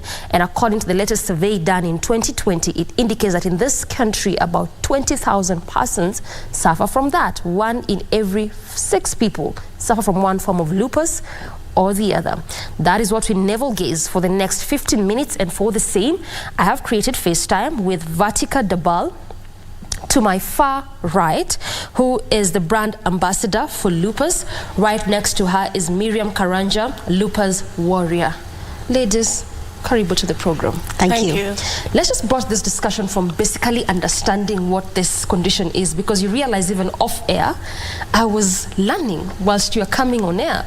And I'm thinking in my head, much as this month is the Lupus Awareness Month, happened on 8th of May, but it continues throughout the entire month of May, there might be less knowledge of what this is. Let me just pick it up with you, Vatika, on this one. Yeah. What is this? So lupus basically is an autoimmune disease. It's when your immune system attacks your body organ or tissues. It's a very customized disease. Every lupus patient has different symptoms, the way they react to medication from the other. Like Miriam says, it's affecting her heart. For me, it's affecting my kidneys. My symptoms started when I was 25 years old. By the time I was diagnosed, it was 10 years later. So that at 35 is when you were diagnosed? Yes, and the damage was done. Yeah. Yes. So it's not a disease that can be diagnosed easily or something that can be picked up straight away. Yeah. So it's up to the medical practitioner who's dealing with you. Yes, and I mean, I was just preparing for this discussion and I came across the fact that only 8 qualified rheumatologists in this country. That's correct. Against a population of 50 million Kenyans. Yes. We'll come to that momentarily. Nonetheless, you did mention autoimmune. Yes. And Miriam, perhaps you can explain this to us also based on your experience and your journey with this condition. When you talk about autoimmune kind of disease, what basically does this mean? Well, an autoimmune is a disease that it affects your body. It's a disease that it kills the white blood cells. It makes the white blood cells see your organs like diseases. So when you're having an autoimmune disease. So just allow me to butt in so we can create context and understand what you're talking about. White blood cells is responsible for fighting the diseases. So when this condition weakens, they can no longer fight diseases. Yes. All right. Yes. Keep on. Yes. So when it weakens the white blood cells, now it's stronger in the body. So now it attacks you. So the lupus is strong in the body? Yeah. All right. So now the white blood cells, as the soldiers of the body, now it's like they are non-functional. For example, like you can get a cold, a normal cold, and you stay with it for like months. Yes. Like for me, if I get a cold, I can stay with it for like 3 months. A normal cold. This is whilst you're on medication? Yes. But you still have the cold? Yes. Because there's sometimes, even if you're taking the medications, the body resists the medications. Mostly if you've taken the medication for so long, so the body like gets adjusted to it, so it doesn't like recognize the medicines inside you. So it makes the lupus now wake up in a double portion, and it attacks you twice badly. So that makes one to go to the doctor, back to the doctor, and you changed drugs. But now the worst case scenario is you're given a higher dose, like a higher power in that drug, which unfortunately that drug, fine, it's going to help you, but also it's going to destroy something inside you. Which is what? Anything. Sorry, just to jump in. So as an example, you actually take immunosuppressants. That is part of your drug. So that is actually killing your white blood cells. And that is why you become very prone to infections like a cold and flu. So part of the medication is also responsible for killing of the white blood cells? Yes. So, yes. So we are saying that your immunity to fight diseases is completely zero. Done. Yeah. Yes. At times, your treatment could be chemotherapy, and at that time, your immune system is practically zero.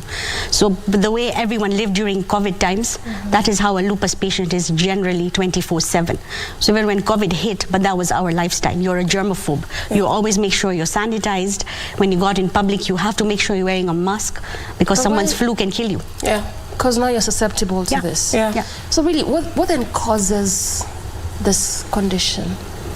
Because there's no data? No.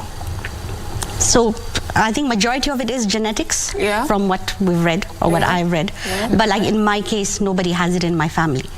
So maybe it was stress related, some trauma that happened in my childhood, or actually it could be the sunlight. At your point of diagnosis, Vatika, what did they tell you? My symptoms started when I was 25 years old, and at that time I'd moved my jobs. So I'd gone to a very stressful workplace. So the doctors pegged it on depression, or some doctors told my parents that I was actually on drugs. So I had to live with that pain for a good 2 years until that flare-up went down. So with lupus you have flare-ups. You will have some good days and you'll have some bad days. Your mood keeps changing? Your mood doesn't change, you just can't function. You just can't function? No, you can't get out of bed. Like, you're in so much of pain, sometimes in the middle of the night, just to turn, you have to hold your leg and turn your body. That's how much of pain you are in, and there is no medication that they can give you, like especially in my case, because it's affecting my kidneys. Yeah, so you live with that pain. Yeah, actually, a lupus person, you're moody 24/7. Yeah, that's what I was asking. So then your mood keeps fluctuating? Yeah, you're moody 24/7, and if you're with people who don't know what's going on with you, now they'll start judging you in a very harsh manner. Small things annoy you really fast. I don't know if it's the case with you, but for me, small things annoy me really fast.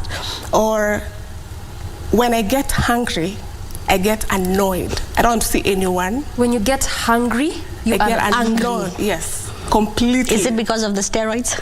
I think so. Because the That's part of steroids, the medication. Yeah. It's a lot of medication. Like I take, at the moment, I'm taking 30 pills because I've reached end-stage kidney 30 failure. pills was a day. time frame, a day. A day. This So you is have cut to across breakfast, lunch, and supper. Yes. 30 pills. I take 15 a day. a day. So okay, let me start with you, Vatika. So this 30 pills a day. Yeah.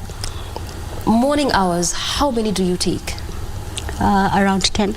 Around 10. Yeah, so there's some that I can take before a meal. So when I wake up, I'll start with that. Then I'll have breakfast. Then I'll take that. Yeah, and then I have to have my lunch, because then with this comes with a lot of acidity. Yeah, and the initial medication that I was actually given for acidity got banned globally because it was leading to higher cases of cancer. So even the medication that we get, you'll hear a few years later that it's been banned because of XYZ. There's a lot of side effects with the medication. What are you consuming in your body if this is banned? Okay. Fine.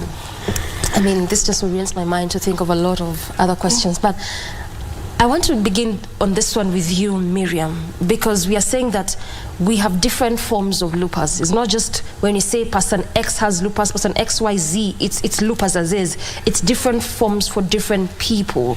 And perhaps you can tell us why is that? Why does that happen? Because you realize yours is different from what Vatika has, but it's still lupus. Yeah. I think it also depends with actually what triggered your lupus. Okay. Because there are people who are triggered by the sun. So most people who are triggered by the sun, they usually have lupus called SLE, which is a very dangerous lupus. When you say triggered by the sun, what do you mean? The UV rays. When they get inside your skin, it damages your cells. Yeah? So it starts contributing into other things inside you. So you start getting sick. Your immune system is low. Yeah? And then when you start now having low immune system, now other things start affecting you. Yeah? Because mostly you start having headaches. Like for me, I started having a lot of headaches. Those are the first symptoms you saw? For me, yes, because everyone is different. Yes, yes. So for me, I started with headaches, fatigue, yeah? And then when you start now having those symptoms, definitely as a human being, you'll go for painkillers. Yeah. And it will make you'll sleep a little bit more. Yeah. And to deal with the fatigue. Funny enough, the painkillers make it worse. You'll feel relieved, but inside you, it's doing something else. Because it's not the medicine for what is actually hurting you. Yeah? So when you give lupus the wrong medicine, it's like you're feeding it food. So it grows and it grows. Yeah? Which one is the one you're... Mine is an SLE. There's different types. Like how she has the nephritis. Yeah. There's another one called DLE. Yeah? DLE, it's not that dangerous like an SLE. That's a drug-induced lupus, so it can be reversed. Yeah. So SLE, which organs are we talking about in the body? All the organs. All the organs. Brain, the heart, the kidneys, all the organs in the body. It affects everywhere, even your hair. Is it that it has the tendency to affect everywhere, or it actually does affect everywhere? It does affect everywhere. But you, it's the heart. Mine, it's the heart and the joints, the skin, but now the skin I've been able to control it. Now I can manage it because I usually wear sunscreen. I can't get out without sunscreen because the sun will really hurt me completely because it eats my skin. Yeah? Yeah. And fatigue, lot and lot of fatigue. Lot and lots of fatigue. There are things that I can't do. Like I can't do chores, house chores, and also do something else. So it's either you do house chores and that's it. Like I wash dishes and that's it. So you can't wash dishes and cook and wash the house at the same time? No. Vertica, SLE, DLE, nephrology, and I'm just baffled to imagine that actually this can affect every organ of your body. So what remains of someone? If this is a case scenario. And also the medications also affect you in the long term. So apart from the disease itself, you have to work with the symptoms coming from the drugs. So the side effects? The side effects. Like one of the main, I think, or the common medication that all lupus patient takes is the HCQS, which is malaria medication. Can't really explain how it helps to manage lupus, but it does. But long-term use of that damages your eyes. So you have to see an ophthalmologist every year to see how the damage. Whilst you're trying to manage the lupus with the medication, you're also seeing your other body organs, because the steroids will affect your heart. Same thing, it's happened to me as well. My heart is affected because of that. You get a fatty liver because of that. So you have to keep your heart a watch. Is affected because of that, but then the organ that was affected with this condition was actually the kidneys. Yes. So you have to keep a lookout on everything. I have a fatty liver because of that. Your diet has to change. Sometimes you may be totally clean, you have a clean diet, but because of the medication, you'll have high cholesterol. Yes, your sugars will be high. But it's not because of you. It's because of the medication. But also you can't live without the medication. Yes. Yeah. You are telling us, Miriam, that for you, like someone would look at you and say that perhaps you just have an eye problem.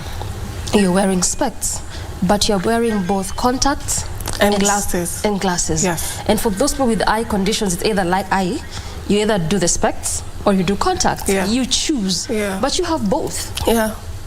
Well, before I started wearing contacts, I started having problems with my eyes.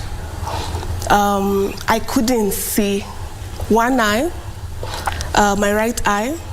I almost went blind, and little did I know it was lupus eating my eye. So I went to an optician. I was given some eye drops, which worked for like 2 to 3 days, and then my eyes became worse. And then now I decided to go to an ophthalmologist. When I went to ophthalmologist, I realized I had something called keratitis. Keratitis, it's pus coming out of your cornea, which is caused by lupus. So that's why I'm wearing contact. My contact it's like a bandage. Like the way we'll have a wound and then we put a bandage. So the contact is like a bandage. It's covering the wound inside the eye. So the dust particles and all that will not get into the eye and make it worse. So at this point, what exactly then does someone treat? Because you have the eye to treat, you have the kidneys to treat, you have the heart to treat. It's quite a lot. It is. So you have a group of doctors and they have to be in constant conversation with each other. And I'm thinking about the cost implication of this. Yes, and no insurance company covers lupus because there is no cure for it. Yeah. And even the management is very customized. It might work for someone it might not, yeah. So then, before I go to your diagnosis at the age of 25, you were diagnosed at 15? Actually, mine came at around 23. At 23? But I started having the symptoms at 15 years. That's quite a long time. Yes. Nonetheless, before we come to that diagnosis bit of it, again, for more context of this discussion, we've talked about headache, fatigue as key signs and symptoms. What is this that someone who's watching, even as a brand ambassador of Vatica, that you would want to tell them that when they see some of these things, they shouldn't take it lightly. They shouldn't go to the over-the-counter drugs. Yes. They need some serious attention. What is this? So you know when you have a flu, you feel lethargic, you have that numbing pain in your body. That's what a lupus patient feels like every single day. You wake up feeling sick. You have joint pains. In my case, I had the headache. So if you have such symptoms, I would suggest go see a rheumatologist. So don't just take headache lightly. No. Fatigue lightly. No. Joint pains. Yes. Rashes. You said rashes. The butterfly rashes. Butterfly rashes. Yes. Where exactly in the body? It could be anywhere. Anywhere. Yeah. So this constant rashes that you say could be protein. Just don't Yes. take it lightly. Yes. There could be something deeper than this. Yes. All right. Well said. And we'll keep reminding our viewers as they watch this because this is the Lupus Awareness Month. But then diagnosis coming at 25. That's when you are? That's when my symptoms That's started. when your symptoms started because Yes. you're diagnosed at the age of 35. Yes. 10 years later. And even that because I got pregnant. I had 2 miscarriages. Before then, Vatica, what was this that was happening between age 25, from when the symptoms began, to age 35? This 10-year period, what was happening? Because I'm thinking, you also can't keep going to the hospital just always for headaches. Yes, And yes. There must be something deeper than that. Because that was what my life was for, like, I think the first 3 months when the flare-up was very aggressive.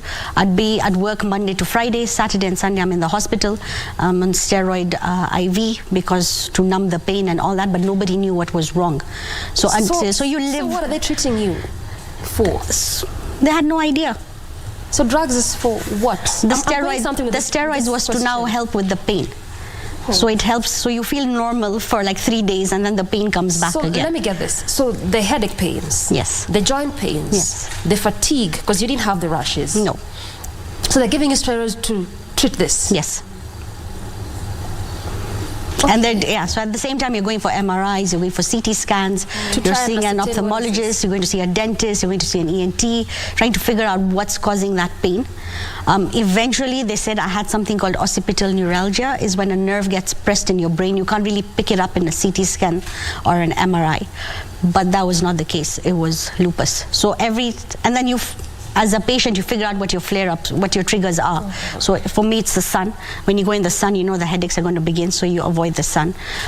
If I eat a lot of chocolates, that's going to trigger pain, so I stopped eating chocolates. So as a patient, I think it's an inbuilt thing. You start figuring yourself out if no one can, and how you're going to stop this pain. But over those 10 years, yes, you have those flare-ups, live with the pain, wait for it to subside. And just, you have to move on with life. There's nothing you can do. Because no one wants to believe you. People think you're lazy. People think you're making up stories. The doctors told my parents I was on drugs.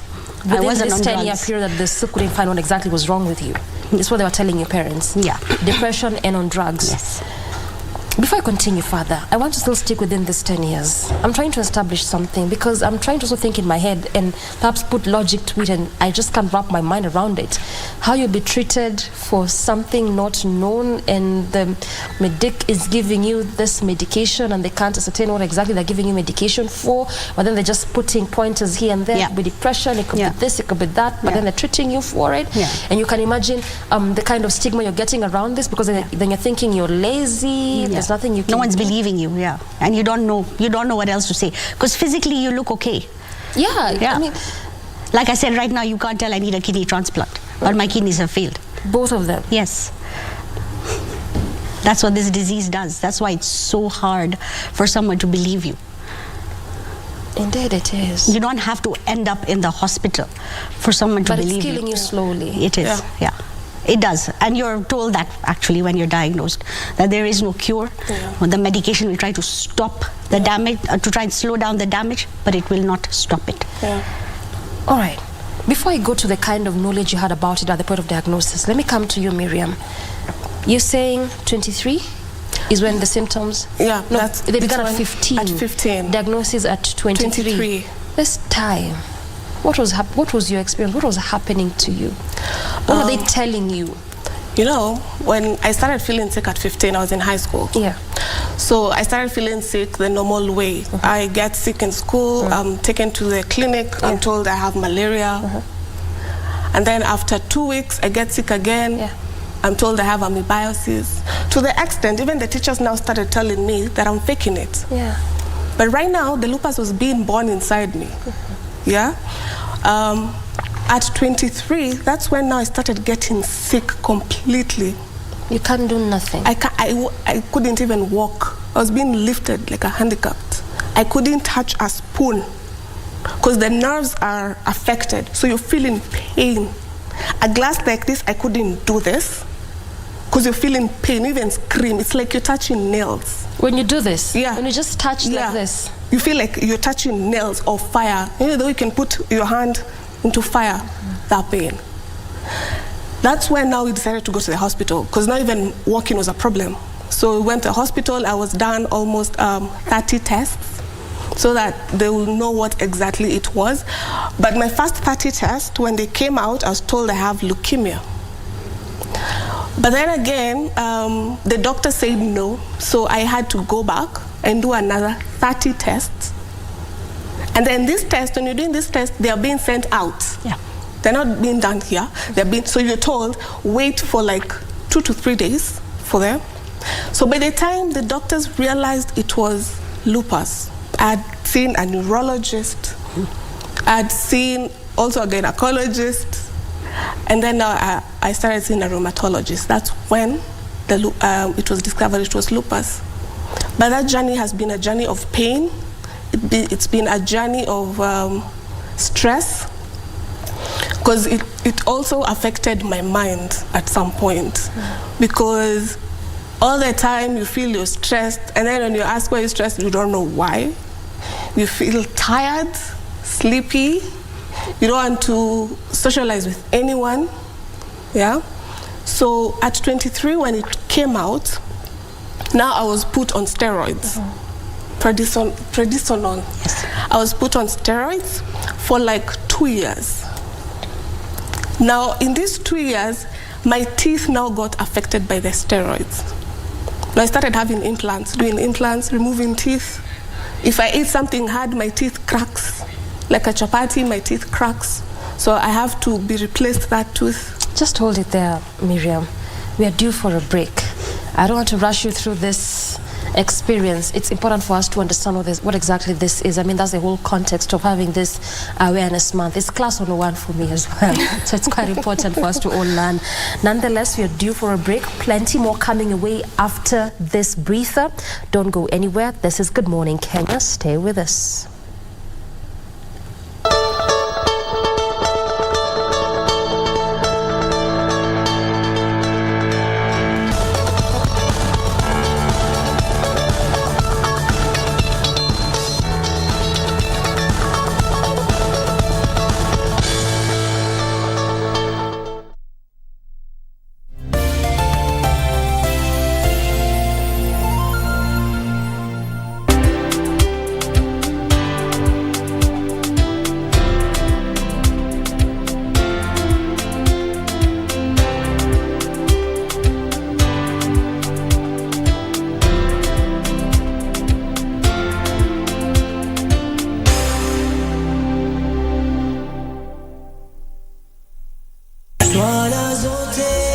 zote na sanamu zimfikie Hashimu.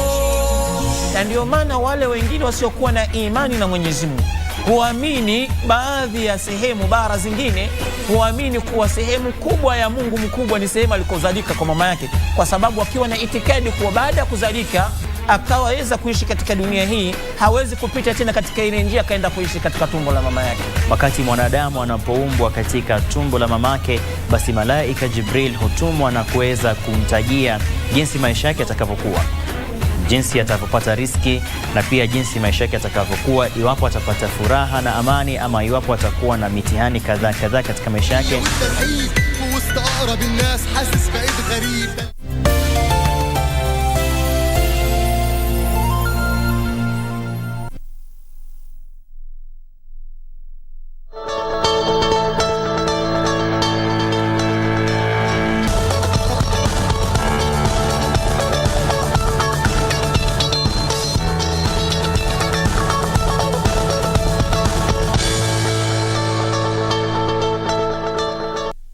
Well, we definitely appreciate your valid company to this discussion. I can tell you for sure the discussion is just as informative and as good off air as how it was on air, and we continue with that discussion, still holding court with Vatika Debal, who is a brand ambassador for Lupus. Right next to her is Miriam Karanja, Lupus warrior. There's really quite a lot to discuss. Every time you keep mentioning and saying something, you just orient my mind to think deeper into what we need to discuss. But before we even get further to the cost implementation, misdiagnosis and how to handle that, even the diet.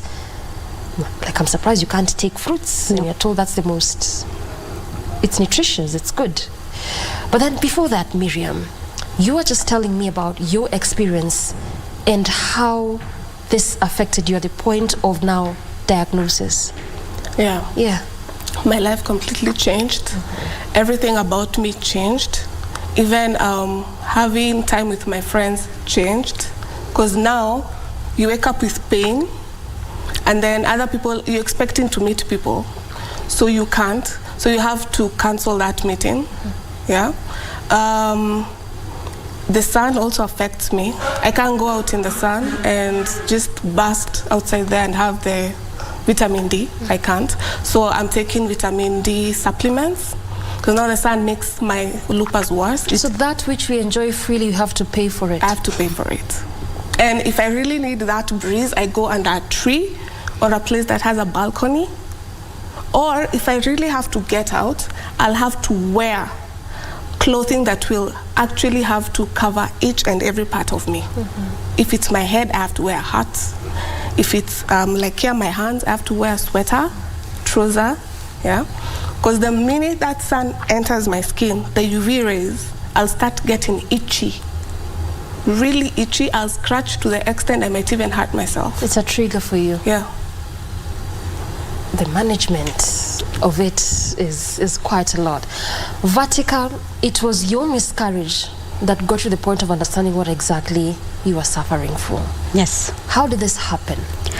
So my second miscarriage happened when it was at 6 months, and at 5 months during the ultrasound, they noticed that the fetus wasn't growing as per the way it's supposed to. I had to go for extra tests, and they saw clots in the placenta. That time the doctors tried to give me whatever medication they could to help me try and maintain that pregnancy. But my blood pressure reached so high that we had to terminate it. So after that, when they did the testing, they found clots in the placenta. And that's when my gynecologist told me I might have an autoimmune disease and I should go see a rheumatologist. I went to see a rheumatologist. 6 months of testing is when we found out I had lupus. 3 months after that is when we found out it had damaged my kidneys. So I found out I was diagnosed with lupus in 2016, and in 2017 March is when I found out my kidneys were damaged. And by the time I found out, my kidney function had reached 36%. So I'd been living with damaged kidneys for a very long time. I had swollen feet. I used to swell up a lot, but that was because of the water retention, because my kidneys were getting damaged. I just didn't know that.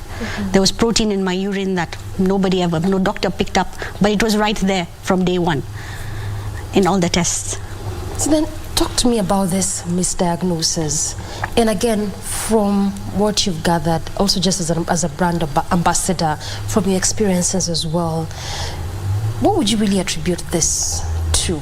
And why I ask this question is because it's not the first time, the second time you would hear a case of misdiagnosis, especially on such conditions. But then you realize the number of lives that are lost as a result of this. You can imagine if at 25 it was detected, or even at 30, or even at 27, at 35.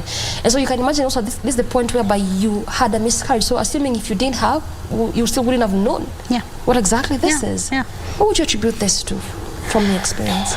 It does eventually boil down to the doctor you're going to see. And it's for them to pick up the correct symptoms, unfortunately. But they're not even there. I mean, 8. Is it 8? See, that's a rheumatologist. I don't know, as a general practitioner, I really can't speak on their behalf. But yes, it's just the knowledge, just to create awareness. So even when I found out I had lupus, I didn't know what it was. I Googled it. What I read really scared me. My first appointment with a rheumatologist was really scary. When I walked in, he didn't really explain to me what lupus was. All he said was, by the time I turned 40, I wouldn't be able to lift my finger like this. This is exactly what he said. Doesn't that scare you? It did. I didn't know what I had. And at that time, we don't even realize that my kidneys had been affected. This is the first thing the person is telling you? Yes. So I think doctors need to be sensitized as well on how you should. But surely, how does a doctor tell you at 40 you wouldn't be able to? Yes. Okay, it's fine. They can tell you that. But at the first point of contact, that's the first line. You don't even understand what this is. Yes, explain to me what lupus is. Explain to me what my journey is going to be ahead. Explain to me that I still have to go for quite a few tests to figure out what I have. What caused this? Yes. If at all there's a cause for this. Yes. What have I been doing wrong? What do I need to change, perhaps? Yes. Because even when I was put on the aggressive immunosuppressant therapy, that time as well, the doctors told me that my hair would start falling out. As you can see, I've really maintained my hair because that scares you. You're told you'd blow up by another 10 kilos by the end of the year because of the steroids. Because I was on 60 mg a day. That's a lot. My face did blow up. I didn't really get the hunger pangs that is associated with steroids. I was okay food-wise. My diet pretty much remained clean. It remained the same. But I started getting acne on my face. So again, when you go out, when you finally go out and you want to socialize, you'll have random people coming to ask you that, you've grown so fat, and I have a treatment for your skin. But you don't know what I'm going through. Don't assume I've grown fat because I'm overeating junk food or something, or I'm not taking care of myself. So that stigma again stops you, or that makes you isolate yourself from the public. You're already dealing with so much. And then you go out there, you finally take the courage to go out there, and then people around you start with all these comments, and you're like, why did I even bother coming out? Let's go back to that, to the point of that diagnosis. At this point in time, you said that you really didn't quite have the knowledge about it. So it was just a matter of trial and error. Google to try and find out what this is. Is there anything that causes this? Then you get to the doctor, and the first thing they tell you is that what will happen to you in the next 5, 10, whatever number of years that could be. What really is going through your mind at this point? I know it scares you.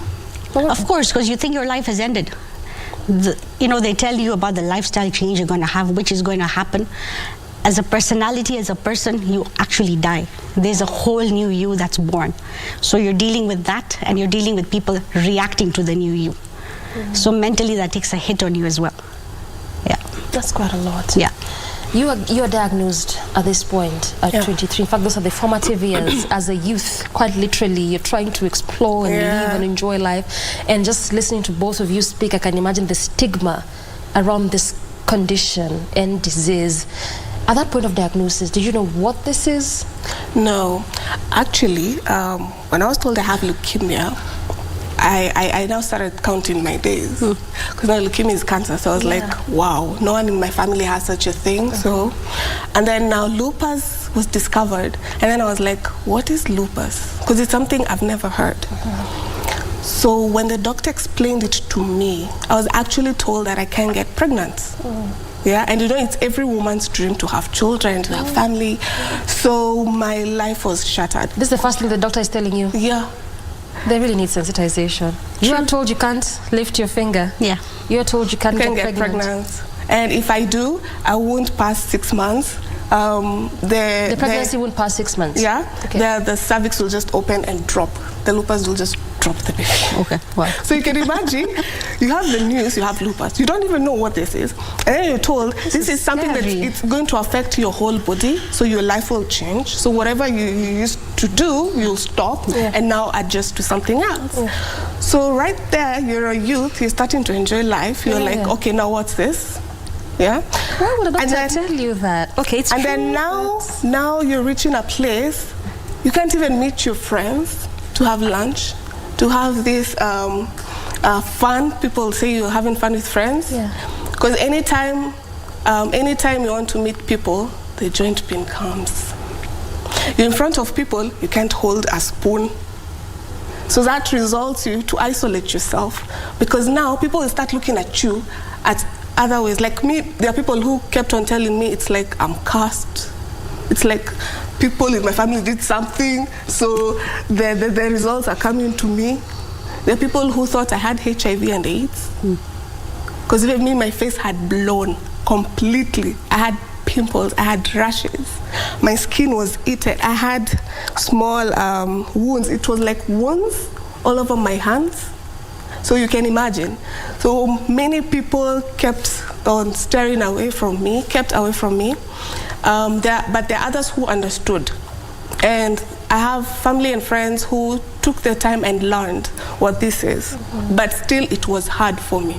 Because you're used to junk. Now you're told you can't eat. Now you're told you can't do white bread, you'll do brown. You can't do white rice, you'll do brown rice. You can't do white maize meal, you'll do brown. So you're like, okay. Because I remember when the doctor told me I have lupus, I just told him, just shoot me right now. Because I couldn't understand, how am I going to live now? And then I'm told, don't go out in the sun, don't do this, don't sit down for a long time, don't be in a stressful environment. What's a long time? Like I was told I'm not supposed to sit down for like an hour. We are almost an hour. It'll be very painful for us to stand up right now, trust me. My legs. Really? The legs. Yeah. You mean? But then you get so used you don't even realize it. You don't even realize that you have, like, if I'm in a meeting and it's over an hour long, so I'll pretend I'm taking my time to, to fold my laptop and stuff. Yeah, because I'll slowly get up. I don't want everyone to see the pain I am in. So you mean by the time we exit this set at 9:56? Oh, trust me, we'll be limping. It is that serious. Yeah, it is that serious. And then the muscle cramps on the legs increases. Yes. Completely. Like, you go into a bank, you stand in your line in there, you start having these cramps on your legs. You're feeling heavy.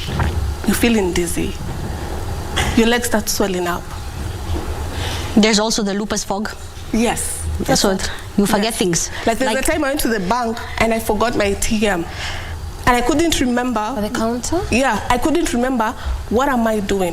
Why did I come here to do? Yeah. Yeah, I WhatsApp myself these days when I'm going out. So then I'll check, why have I gone out? It's happened. It's become very frequent for me now.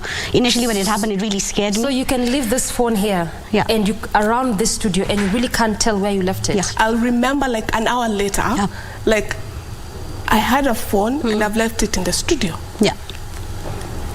Even shopping. Like the way you can be told to buy like 2 to 3 things, I have to write it down.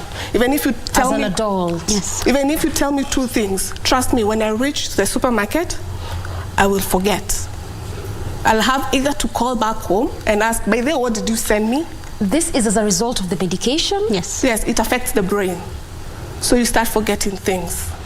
So now for those people who lupus affects the brain, they actually lose part of their memory. There are weekends, there are years that they will have no memory of, because that's what lupus has done to their brain. Wow. In fact, I should say this is just takes grace.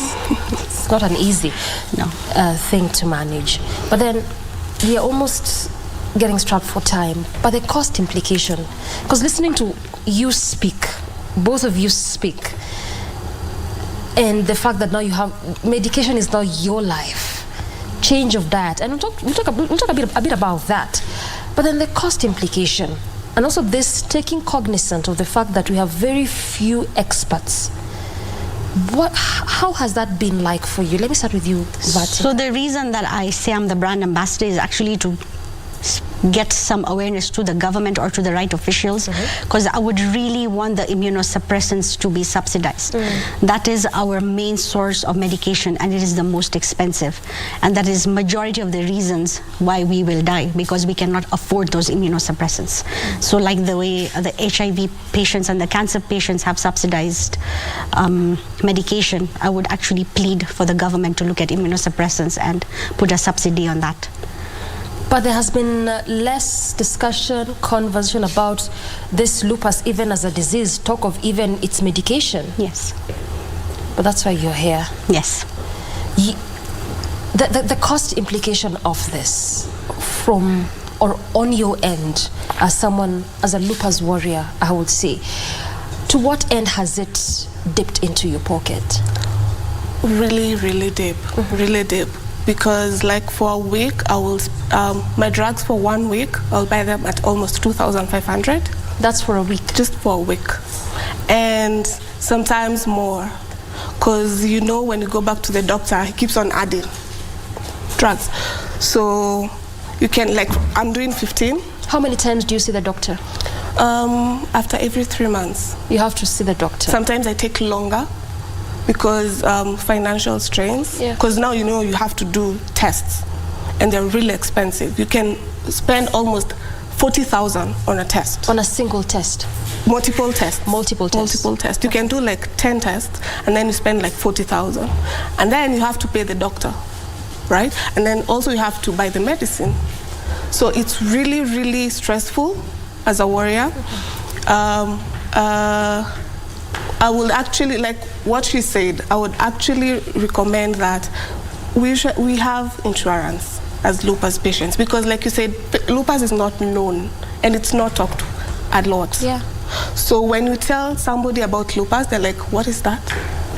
So when you start explaining, you know these medicines, you know it's expensive, they're like, what is that actually? Is that a disease? Is that a part? Many people think lupus is a part of cancer, which is not. But unfortunately, lupus doesn't have its own medicines. We share from other diseases.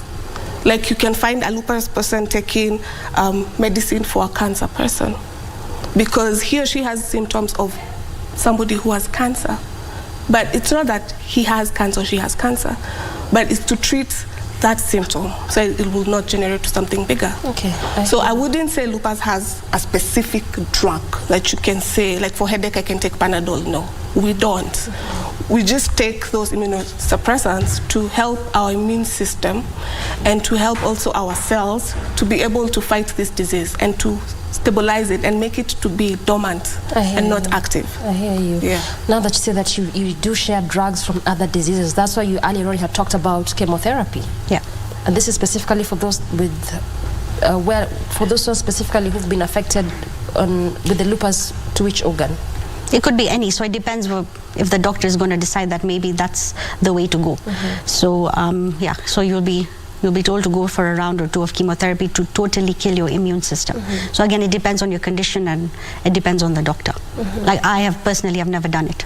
And I've reached a stage where my body cannot handle it anymore now. It can't handle chemo? No, because my kidneys are done. They've completely failed. Yeah.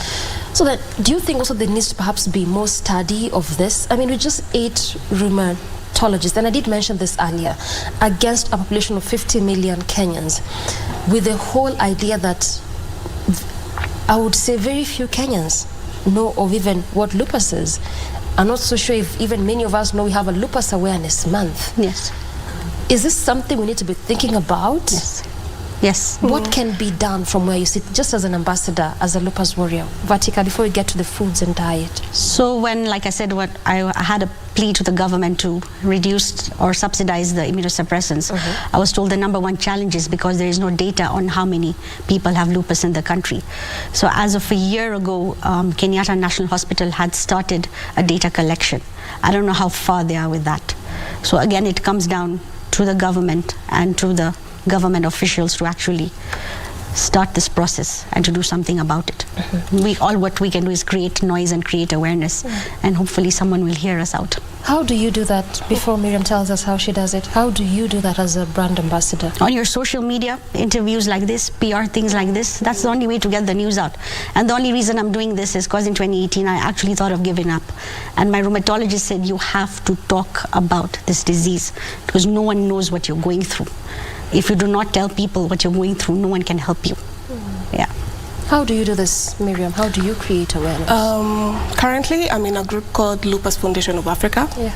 And we have lupus patients, victims in that group.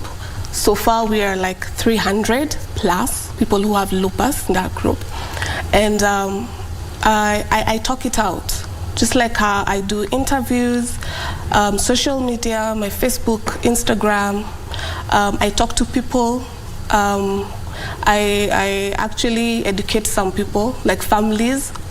Yeah, so that's basically what I do. So basically, awareness for both of you is using what you have. Yes. Social media mostly, and when you get a chance on mainstream like this. Yeah. Yeah, because then you'll have people reaching out who've just been diagnosed with lupus and they're lost and they don't know what to do. Yeah. So you help them, because I wish I had someone like that. When I found out, it was so hard to like ask around and find out who has this, who understands what I am going through. And if you don't talk about it, you'll never know. Yeah, and my director is asking if this affects both men and women. Yes, yes, it does. We yes. said that earlier, it does affect both men and women. Yes. It's not a gender. But mostly it affects women. Yeah. 80% it affects women. But it does affect both genders. Yes, it does. Yes. Yeah. It does affect both genders. Prevalence is high on women, but does affect both genders. On the question of diet, we have about 3 minutes to exit the space. Diet. How does that change completely? Well, for me, it changed completely. Like so now there are foods you can't just eat. Like junk food I can't even eat because it makes me start feeling low, fatigue, sleepy, pain in the body starts crumbling slowly. White foods like white bread. Yeah. So I'm supposed to eat a whole grain meal. Brown rice. Another cost. Yes. Soft drinks. I can't take soft drinks. Can't take soda? No, that can rupture my heart immediately. Now listen, when you said cost implication, we now didn't just talk about what you pay to the doctor. Look at that. That's another cost. You can't eat fruits, Fatika. Yeah. So apart from that, even your clothes, because you don't know what size you're going to be. It seems very minute, but it's a cost. You don't know whether you should buy big clothes or are you going to shrink, because your size changes based on your medication as well. It affects everything. Yes. Talk to me about the fruits. So because my kidneys have failed, so now I'm on a low potassium diet, and my body doesn't react well to medication that's linked to diabetes. So I cannot eat fruits anymore because my body can't handle those sugars. I'm on a low potassium diet, so it's very minimum stuff. I'm a vegetarian, so didn't really affect me because I was told to stay off from red meat. However, I have been told I have to eat fish because it has the omega that has that little immunity that can, or the proteins that can sustain my body. So I had to learn how to eat fish at least 3 times a week to just maintain myself. They don't come cheap, you know. Yeah. As we conclude, what is this that you want Kenyans to know, different stakeholders, even as you continue commemorating the Lupus Awareness Month in this month? Miriam, start with you on that one. What I'll tell the Kenyans is, don't take your health in a light manner. When you start feeling a little pain, even tooth pain can cause lupus. If you start experiencing something, don't take it lightly, go to the hospital. If you have a prolonged cold, go to the hospital. Yeah, because it might give birth to something else. And these days people are having lupus. So many people are having lupus and they don't know that they have lupus. Like that group, Lupus Foundation of Africa, so many youngsters from the age of 10 are having lupus. And you hear their stories, how they started, you're like, oh my. You hear somebody saying, me, I started by having a toothache. Yeah? I hear you. I would also request the government to support us and have an insurance cover for us, because having lupus and medication is very expensive. I hear you. Well So said. it's a cry to the government and to the institutions, and to have more doctors. I hear you. Vatika, very few seconds. What will be your last word? Like she said, if you're in pain, do not take it lightly. Go see a doctor and explain to them properly what you're going through. I think also that would help, that medical practitioner maybe diagnose it properly or send you for the right test or send you to the right doctor. Also, we have the benefit of having internet. Google your symptoms, figure out which doctor you can go see. You can actually help yourself now. Do not medicate, but go look for the right help. Yeah, well said. Yeah. I mean, I couldn't thank you more, ladies, just for taking your time. Also knowing the implication of sitting here for the 15 minutes plus you've sat here. But I say thank you so much for creating time for us and for at least helping us understand what exactly this is and what we need to do as a people, a community, society, and at large, even the stakeholders and policymakers. Asante sana. Thank you so much for having us. Thank you too. I've been speaking to Vatika Debal, to my far right, brand ambassador for Lupus. Right next to her is Miriam Karanja, Lupus warrior, and this is in regards to the Lupus Awareness Month, which does happen on the 8th of May, but runs across the entire month just to create awareness for this condition. What exactly this is, what causes it if there's any, and just how to deal and manage this kind of condition or disease. That is what has formed base of this discussion for the last 56 minutes, and good place to end this discussion. And ultimately, good morning, Kenya, from me and on behalf of the entire team. Asante sana, till tomorrow. Good morning.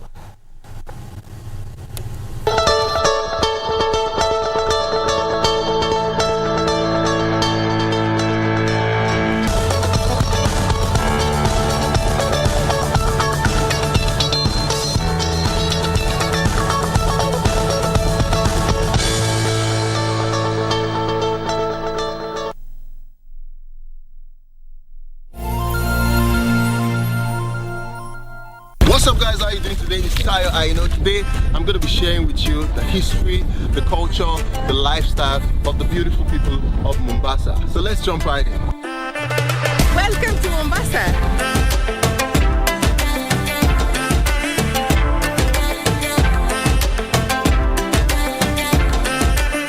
Mombasa is a coastal town in Kenya, East Africa. It is also one of the most beautiful places to explore on the continent due to its location on a coralline island in a bay of the Indian Ocean, with numerous beachfront hotels that appeal to travelers in search of sun, sand, and surf. And its Arab, Indian, and colonial European heritage make for a wide variety of sights to see. The old city has a strong Middle Eastern vibe, with narrow streets, high houses with carved ornamental balconies, and mosques and temples. The old town covers an area of 72 hectares and is inhabited by a mix of local Arab, Asian, Portuguese, and British settlers.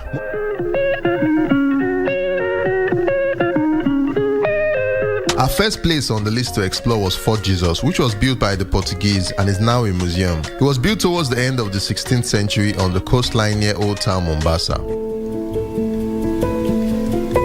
Mombasa was a transit place for trade at that time and a getaway to India, and the fort was built to protect the town from outside invaders. The fort stood over a spur of coral, and it tells the story of how the Portuguese at one time ruled the trade routes of the Indian Ocean.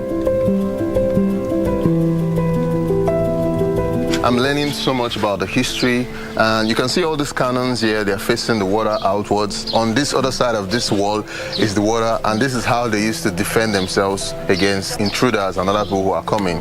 It's so interesting to see that everything here was made from dug-out corals. They took chisels and hammers and they were digging, and I can imagine how long it must have taken them to be able to build something like this. Our next task was exploring the main town of Mombasa. We visited Moi Avenue, which is known for the Mombasa tusk, 2 pairs of giant aluminium elephant tusks crossing the dual carriageway. The tusks have become a popular tourist destination for the city. Just across the roads from the tusk was Uhuru Gardens. I've never seen this many fruit bats in my life. They were in the thousands. To explore more of the city, we decided to take a ride in a tuk-tuk, which is a 3-wheel rickshaw. It's the best and cheapest way to move around the city.